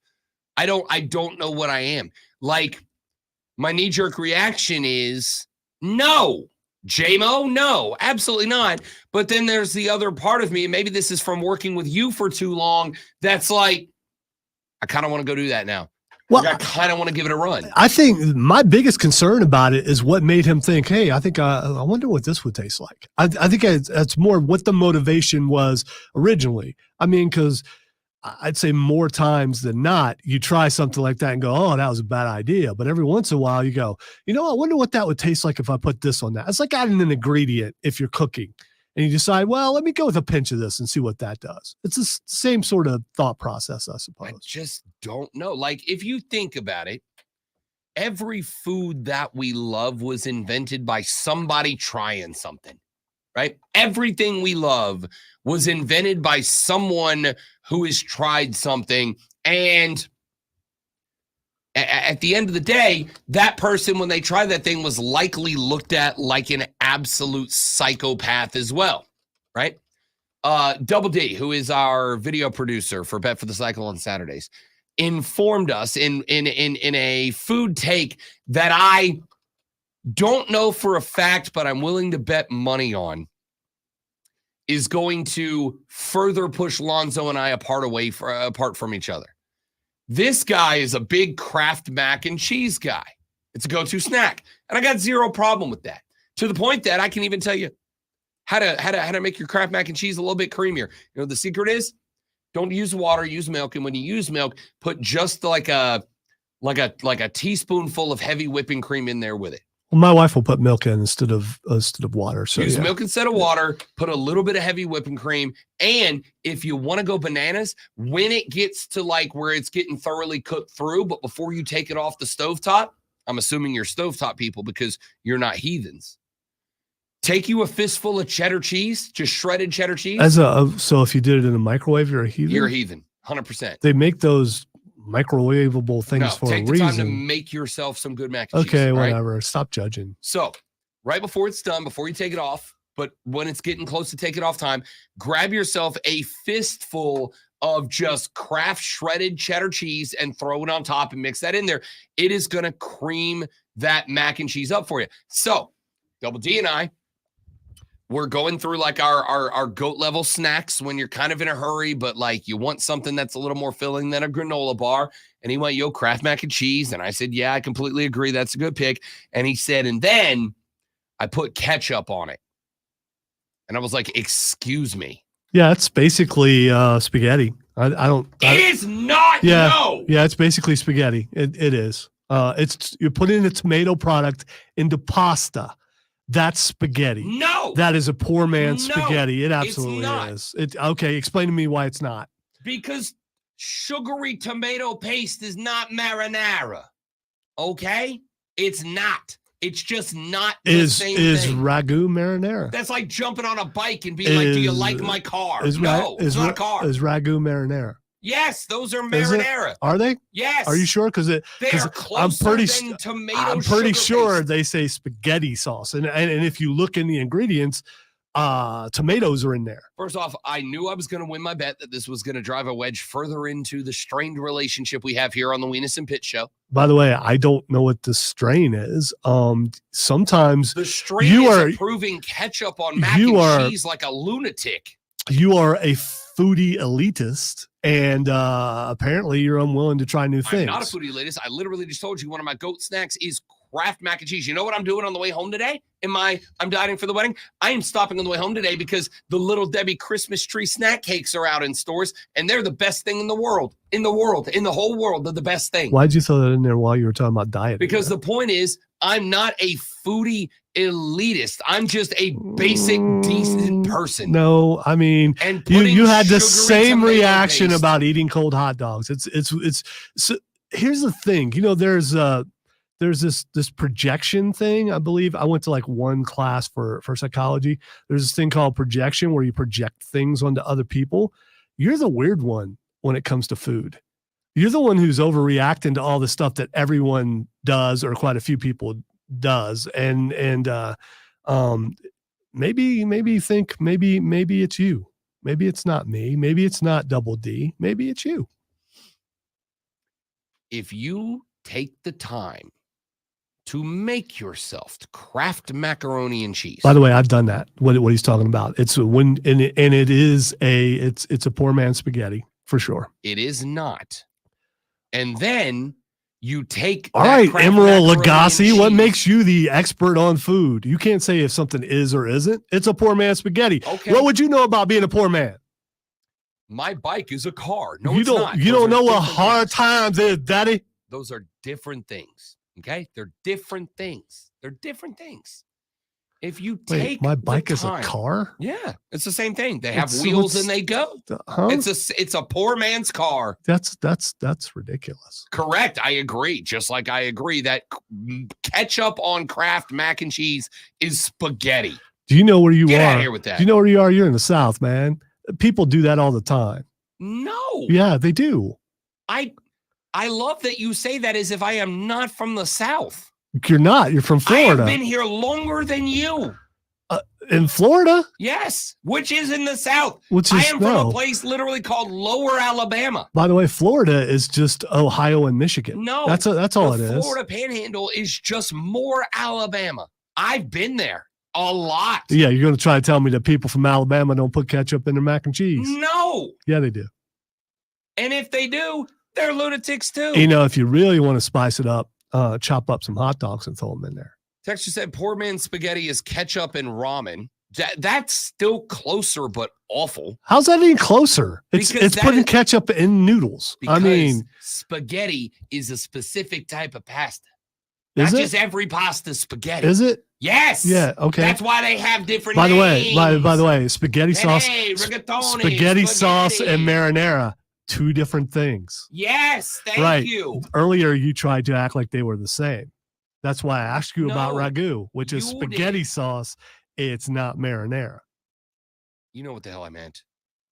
Texture said Florida is not in the South. It's the southernmost Yankee state. You have never been to the Florida Panhandle, my friend. You hear Florida and you're thinking Miami, Orlando, Tampa. Come to Destin. If come you to want to Pensacola. argue about how hillbilly you are, it's just not working. Texture said when I was younger, I put syrup on spaghetti. I put ketchup on eggs, but neither was something I stuck with.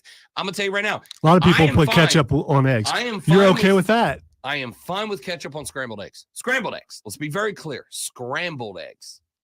If you take the time to prepare like a good deep fried egg, and then you put ketchup on Deep it. fried? Yeah, fried egg. I mean, yeah, but you said deep fried. A fried egg. When I think deep fried, All right, I think a okay, basket. a You know, it's- fried egg. Okay, all right. And then you put ketchup on it. Anything that takes time to prepare should not have ketchup on it. Anything that you cook a steak and put ketchup on it, you're a weirdo. No, you're the weirdo. No. Yes, you are. No. You're the weirdo. All right. I'll put Keegan in there with you because he seems to agree with you on everything. So you and Keegan are the weirdos. Everybody else, we're normal. Texter said, Joey just texted and said, I just puked in my mouth thinking about ketchup on mac and cheese. No, you didn't. Texter said, No, you didn't. That's as bad as the Will Levis mayo in coffee. Yup. All right. Now that's a little strange. Oh, who made Yeah. you the coffee arbiter, Lonzo? Not me, because Who made you the coffee king? Bah. trying to figure out what cartoon character you just looked like when you did that. That was wild. How your head moved. I'm gonna go with the Grinch. Same shape, maybe. No, I don't like coffee. So you know, and neither do you. So can you imagine doing that? Who would follow up and do that? I mean, who would also put mayonnaise in their coffee? What kind of weird radio show would do Who that? made you that guy? What weird radio show would try that? Texter said, what's the difference between ketchup and A1 sauce on the steak? Nothing. You shouldn't do either. You should make the steak good enough that it doesn't need a condiment on it. Why you like semi-Trump there? It's because you did the finger thing. Like you almost went Trump and then you changed your mind. It's an added point of emphasis. All right. Your steak should not be more than medium rare, and you should not put ketchup on it. Bigly, hugely. All right, that's bad. Stop. Point is here. You should, if you take time to make a food, then season it correctly and make it to where you don't need to add sugary paste on it. Is ketchup That's it. is a That's it. condiment technically seasoning? No, seasoning is seasoning. Ketchup's Wait a a minute, condiment. wait a minute. Seasoning is adding to whatever the flavor is, right? And so are condiments. So condiments and seasoning are the same thing.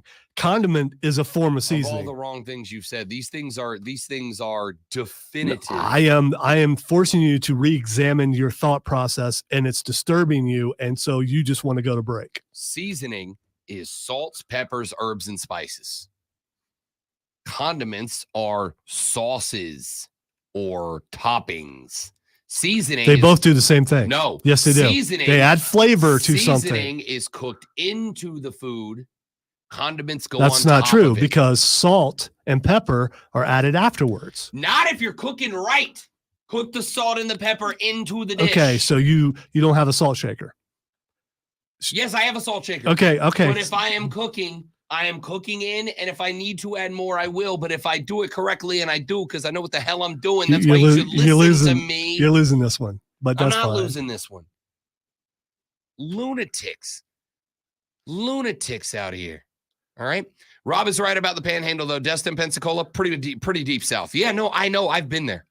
I have now gotten 3 texters that have said that they go syrup on Velveeta mac and cheese. Syrup? No, I haven't heard of this before. But 3 of y'all. Yeah, I haven't heard of this before, but I'm not going to judge. I mean, it might be okay. I don't know. 3 of y'all have gone maple syrup on Velveeta mac and cheese.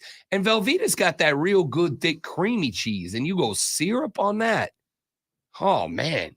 What is happening right now?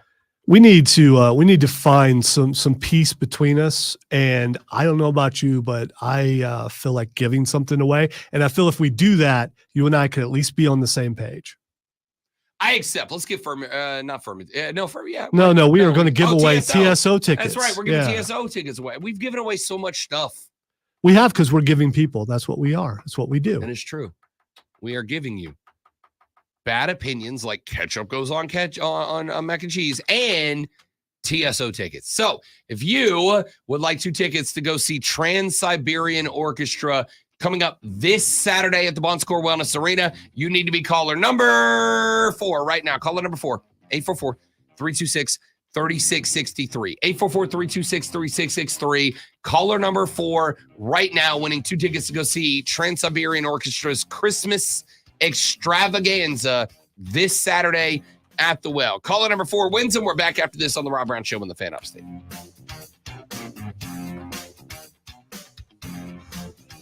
All right, guys, we're going to step away so Lonzo can get some sensitive information, and we shall return ever so briefly. Stay right there.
So I wasn't going to, but I think for lunch later, I'm going to go home and we have some microwavable macaroni and cheese for the granddaughter because she loves them. They're going to make some of those, make me one of those, and throw in some ketchup and video chat with Rob while I eat them.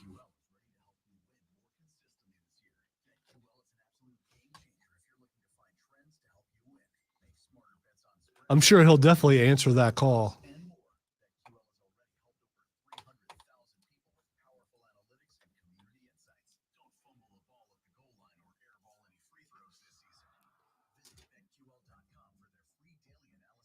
I love about this show.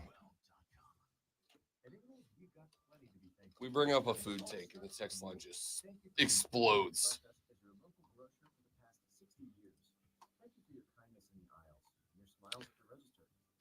It's good because people come here for sports and sports talk and entertainment. They also want to talk about life, and food is life. And we provide life for the people. That's what we do. Sustenance, if you will. With condiments and spices.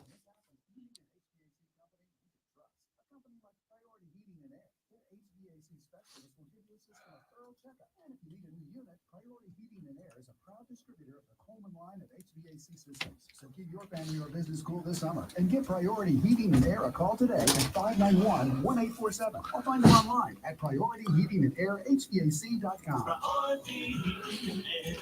Take control of your listening experience with Rewind on the Odyssey. Missed a jaw-dropping moment? No worries. With Rewind, you can relive big moments from Mark Ryan and Rob. I don't know, Roger, which one are you, rich or poor? I mean, you got both of them thrown in there. I don't know which.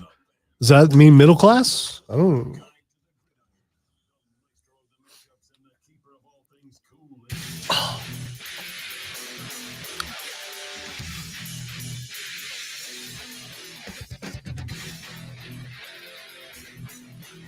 Wrapping up the final 40 of the Rob Brown Show. Sorry, final 30 of the Rob Brown Show here on the Fan Upstate. Listen, and I mean this.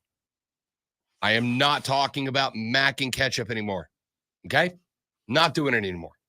Except for reading the text. I was going to say, why did you lose again? No. Or, okay. From our are you going local- to pick and choose the ones that you read? I mean, you know. From our local saucier who Oh, listens yeah. to the show daily and said, as your daily listening saucier, I'll make this short because it would be an hour on this. But Rob is right on all of this. Lonzo is 100% wrong on everything. So there you go. That's a saucier. And you can't question a saucier. So He's there got was training. So there was nothing else in the text other than Rob's right and Lonzo's wrong. Literally, Rob is right on all of this. Lonzo is 100% wrong on everything. You were out of the room for a little bit. I should check the numbers and see if maybe you are our local saucier. I don't have the mental capacity to text not the way I talk. So no. Well, you're probably right because yeah. All right, let's get to a couple more things in here before we call it a day. Anybody want to grade Draymond's headlock technique? I'm willing to go into that. Yeah, for sure. Take a stab at it. All right. So You're a wrestling guy. Here's the thing. So as far if we're gonna go from a wrestling point of view, I'm in. I thought it was good. The feet are dragging. The victim opponent rather looked helpless to the point where he's added the realism of possibly air being lost. And the victim, opponent, is struggling for air, which is a good sell for wrestling. Now, as far as MMA goes, he doesn't have it cranked hard enough. We should be able to see the veins popping out in his biceps while he's underneath there. But I will say, that's kind of dangerous. This is probably the worst thing he's ever done. And he's the guy in the nads. This once. is the worst thing he's ever done. It's one thing. You can recover from the kick. He could have accidentally choked this guy and could have killed him or could have damaged his vocal cords or anything if he cranked it, which he did not appear to do. But if you look, he's underneath the chin in there, and that's dangerous. Obviously, these guys are in shape, so he's got a pretty muscular neck. If you got a weaker neck in there, he probably would have. This is akin to battery. I do wonder if something like this, why the victim opponent rather doesn't call the police. In all seriousness, isn't this like it's assault? I mean, it's not battery because although he was talking the whole time, so that would have been the battery part. I do want to get I may be doing this after the show today. I want to get the opinion of a lawyer on this, right? Because on one hand, like if I put a dude in a bar in a rear chin lock and drag him away from somewhere, like on one hand, if I just did that, it would 100% be battery, right? On the flip side, what's the situation if you do that to a dude and you're dragging him from away from a situation where he is punching your boy in the face, right?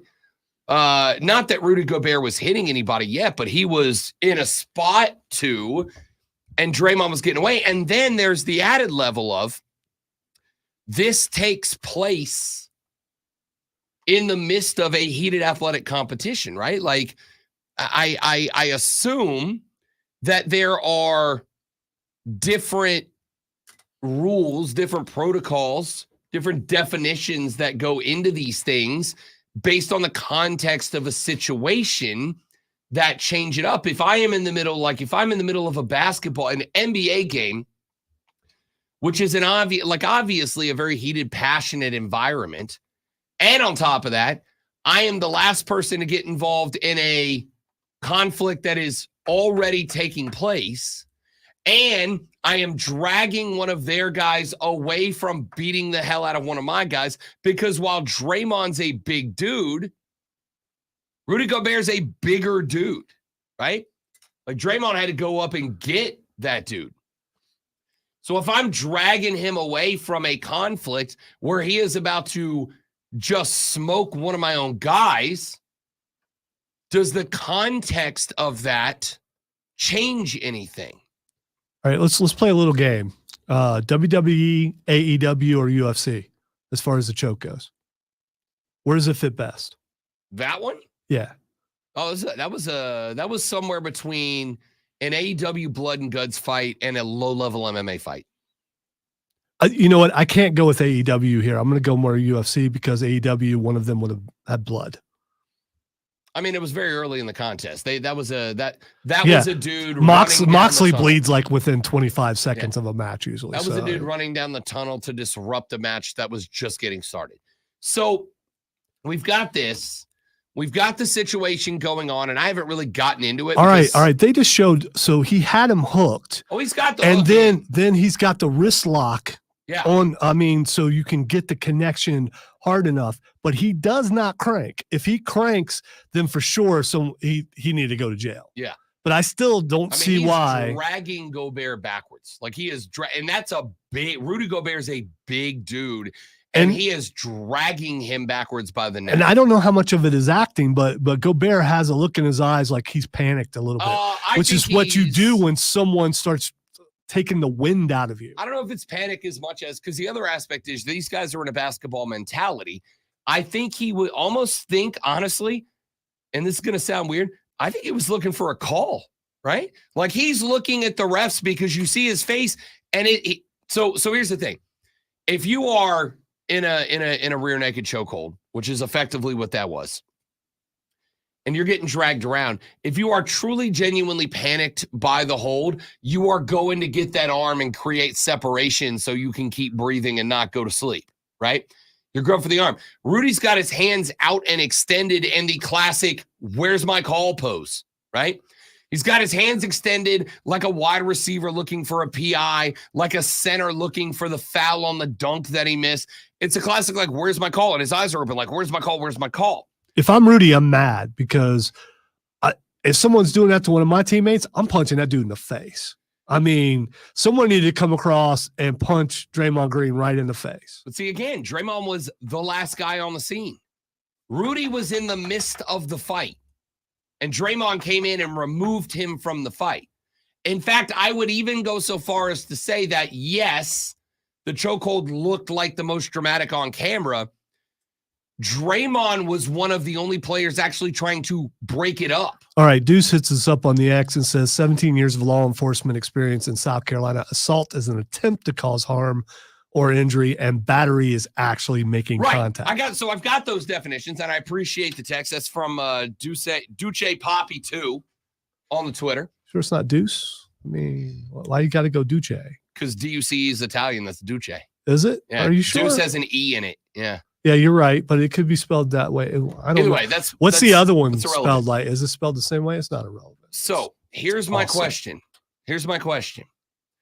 The context of this, and this is obviously battery, right? In the definitions you're providing us, which are correct, I agree.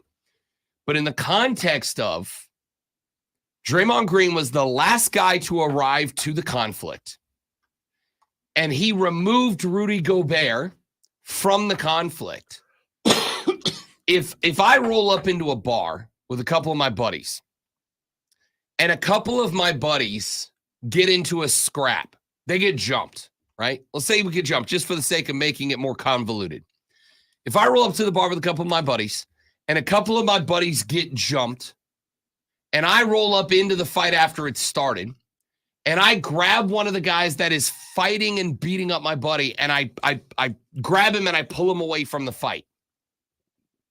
What's that for me? Is that battery because I put my hands on another person despite the fact that I pull them away from a fight? If you are the cop and you show up there, are you charging me with battery because I removed that guy from the fight, but I used physical force to do it? Are you telling me that I'm off the hook for that because I was trying to break up a conflict where someone else was in danger? Like, what's that ruling?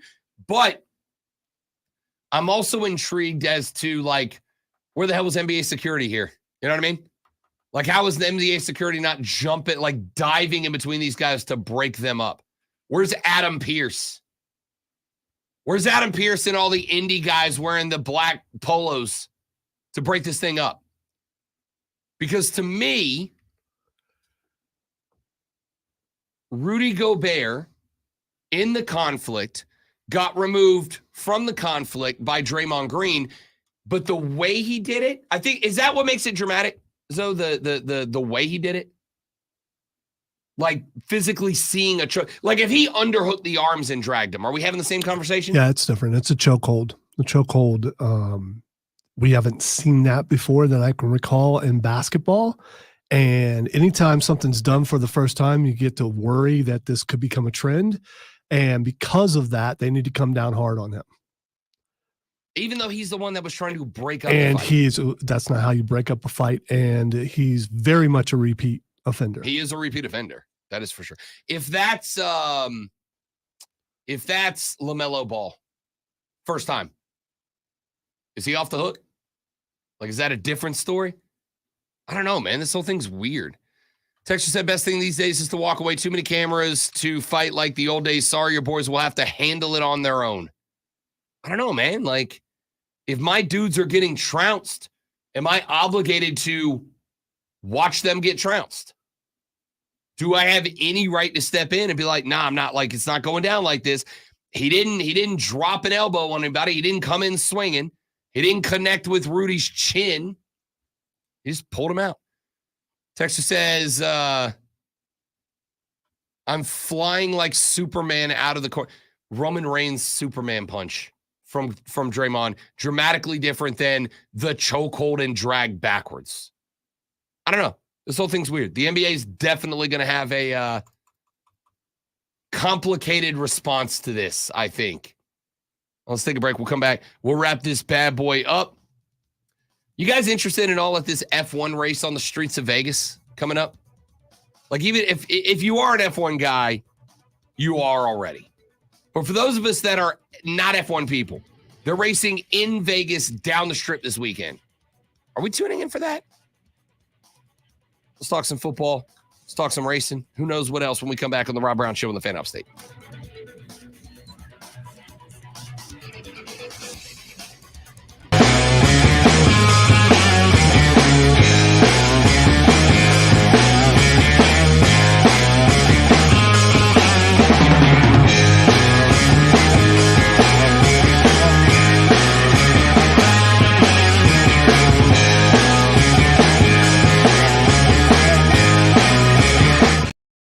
guy's name right. That's all.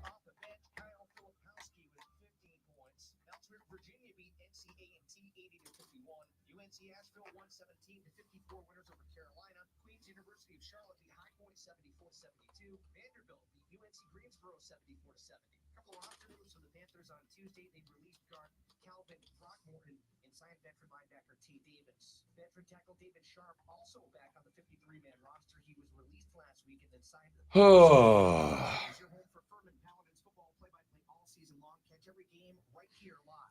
No, Marcus, I think it's still a crime, whether you get caught or not.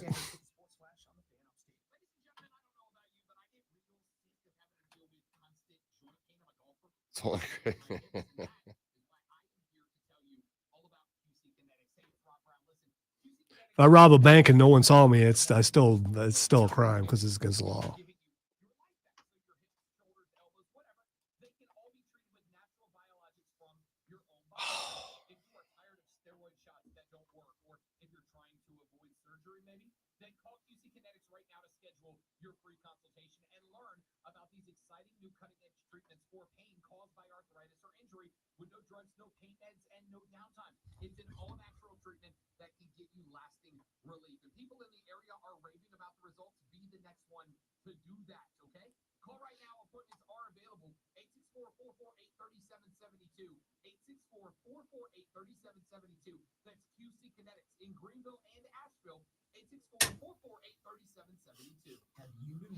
Although now that's a different angle, and I don't know if this is doctored or not. I'm going to send this to you.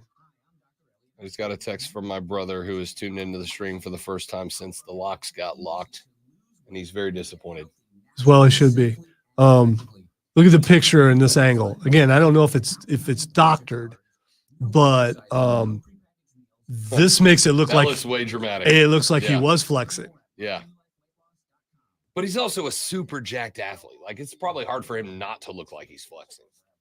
But yes, that looks like, yeah. And the look on his face while he's doing it too. And I really would like to know what he was saying to him. If he's saying, hey man, you got to calm down, Yeah. it makes it a little bit less, but it's still a headlock.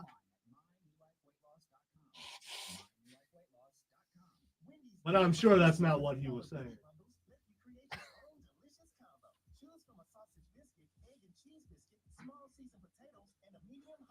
Oh, that's not good. Remote support customer client. What are you doing, man? Why do you do this stuff in the middle of a show, Chris? Dude. Tell me you're not.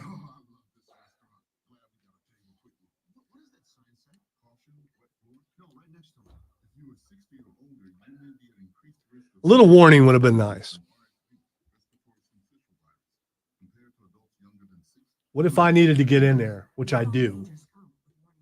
Talk to your pharmacist or doctor about getting vaccinated against RSV today. RSV vaccines, including Pfizer's, are available. Learn more at bewareofrsv.com. Brought to you by Pfizer. We're going abroad for the first time in years to Spain. So we started using Babbel. And started learning Spanish fast. With Babbel, you can start having conversations in another language in just 3 weeks. ¿Cómo te llamas? ¿Cómo te llamas? When you learn a language, you want to actually use it. Babbel is designed with that goal in mind. In just 3 weeks, we're starting to have conversations in Spanish. Gracias, Babbel. Babbel, language for life. Now try Babbel for free at Babbel.com. That's BABBEL.com. Discover, this is Daniela. Hi, it's Jennifer Coolidge. I just want to thank you for making me feel so special. I earned cash back on debit for my dinner party groceries. That's great. But with Discover Cashback Debit, we give everyone cash back on everyday purchases. Anything else I can help you with? Do you like asparagus and mushroom sorbet? I've got leftovers. Introducing Discover Cashback Debit, a checking account with cashback. It pays to Discover. Eligibility in terms of discover.com/cashback debit. Discover Bank, member FDIC. From the Ingalls Market Studio, the fan. Upstate, 97.7 FM Greenville, 97.1 FM Spartanburg. Always live from the Free Odyssey. Only streaming wherever you are on the Odyssey app. Make that fan and stay your favorite. All right, wrapping up the radio show. Any chance you're checking out the F1 race in Vegas this Sunday? I am honestly not a big F1 guy. Not that I'm against it, right? I think when you say I'm not a big whatever guy, it comes across as like I'm against that thing. I'm not against it. It's just I never got in. I watched a little bit of the Netflix doc. I enjoyed it, but I came up with the problem, and this was a problem before we moved to the morning show. The problem is that so many of the F1 events take place in the middle of the night because they're all in Europe, right? Like when the World Cup's on and the World Cup's in Asia or in Europe, it's kind of difficult because you have two options, which is either you wake up at 2 a.m. to watch your team play live, or you don't do that. You watch it on the replay, but you recognize you either can't get on social media or you can, but you're going to know the score of the game before you watch it. And that kind of zaps the fun out of it for me. The F1 stuff, it's not that I'm against it. It is good racing. I have watched races before. This one they're running in Vegas. And I think it kind of confirms a theory that I've had in past, a theory in practice that I've said, which is if you are a sport and you want to get eyeballs on your sport, the best thing you can do is have a gimmick. It can be a one-event gimmick. It can be a one-season gimmick, but you need a gimmick, right? The NBA is trying a gimmick with this in-season tournament. I think it's great. From what I can tell, I'm in the minority on that. Golf has tried gimmicks before. They're trying another gimmick with the Live Tour. They're trying another gimmick with this Tiger Golf League that they're setting up. All of stuff I'm interested in. We've seen NASCAR do gimmicks. They did the dirt race at Bristol. They've done the Roval. They've done all these things that are kind of gimmicky. This is a gimmick. F1 is going to run a race in America. They're going to run it in Las Vegas. And not only are they going to run it in Las Vegas, but they're going to run it downtown Las Vegas, right? NASCAR did that in Chicago this year. Remember, go back to that race. They ran it in Chicago and it went through downtown Chicago. And it was kind of interesting. It was different. It was unique. They had one race, so like a 90-degree turn, then like 50 feet, then another 90-degree turn. And when they made that last turn, the view down the track was at the skyline of downtown Chicago. It was a very cool cinematic look that got people to tune in and hopefully hold a few over. This F1 race, to me, is going to look awesome. It's going to look great. They're running it right down the middle of the strip in Vegas. It's going to look great. It's got me. I want to tune in. I want to check it out. I want to see what it looks like. I just wonder if it will be enough to earn viewership enough that other sports go, oh, the gimmick thing works. The gimmick thing works, right? The best wrestlers are the guys that have the best gimmicks. And that does not mean you have to be a 1980s cartoon wrestler.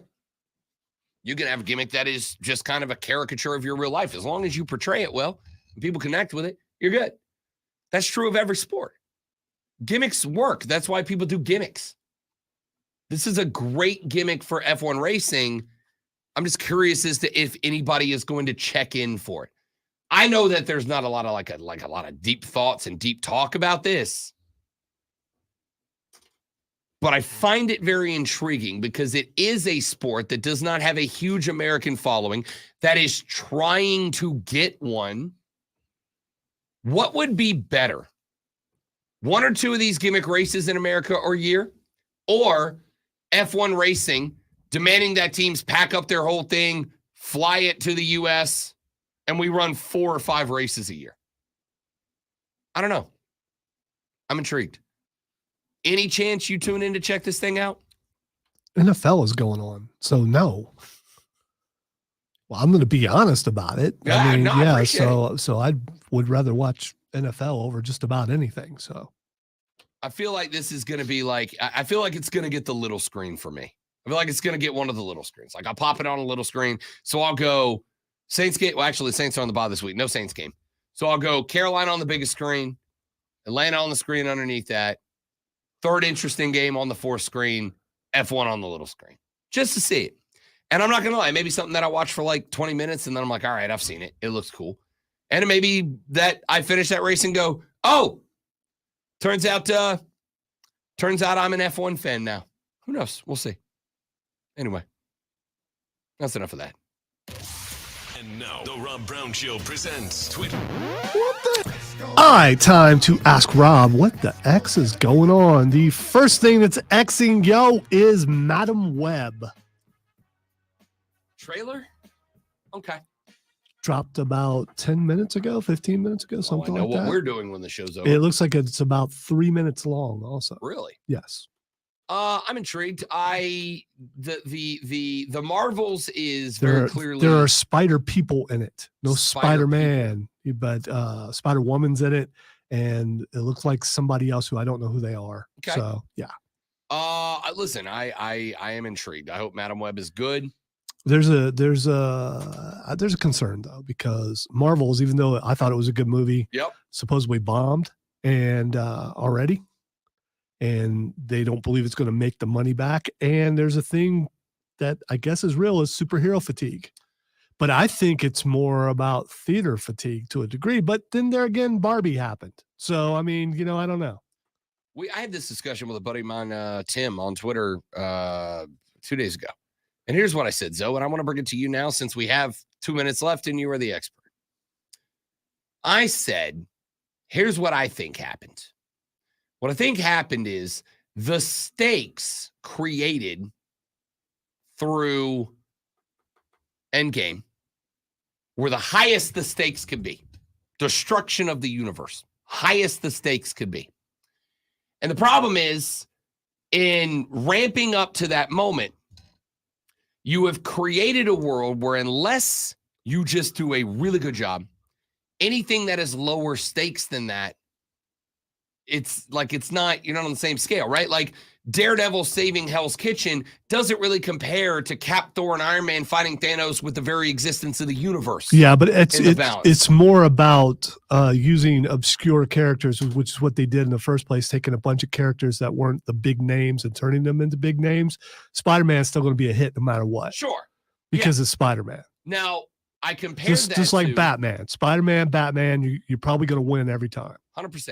I compared that to DC, where I'm like, DC should have automatic winners every time they make a movie that stars Superman, Batman, or Wonder Woman, but they don't. Why? Because the movies just aren't that good. All right. Now, it's subjective, of course, but by and large, publicly, the movies just haven't been considered as good.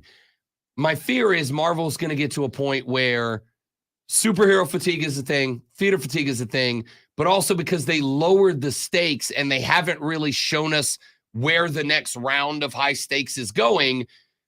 With the Avengers movies, it always felt like we were driving towards something huge.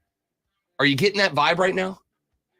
Like, we know we're moving towards Secret Wars. Yeah, But do well, you get that the vibe? rumor out there is that the Kang thing, they're going to move away from Kang and replace him with Dr. Doom because of legal troubles for the actor. For the record, love Dr. Doom. How do you not love Dr. Doom? All right. That's comic books on the way out the door. You're welcome. Ladies and gentlemen, thank you for listening. Hope you enjoyed the show. We'll be back tomorrow to do it all over again, but better. The Thursday edition obviously features Rashad Beard, Emily Adams, and Fight Club. All coming up tomorrow. Have a lovely rest of your day. Thank you for hanging out with us on the Rob Brown Show in the Fan Upstate. Later. Yeah.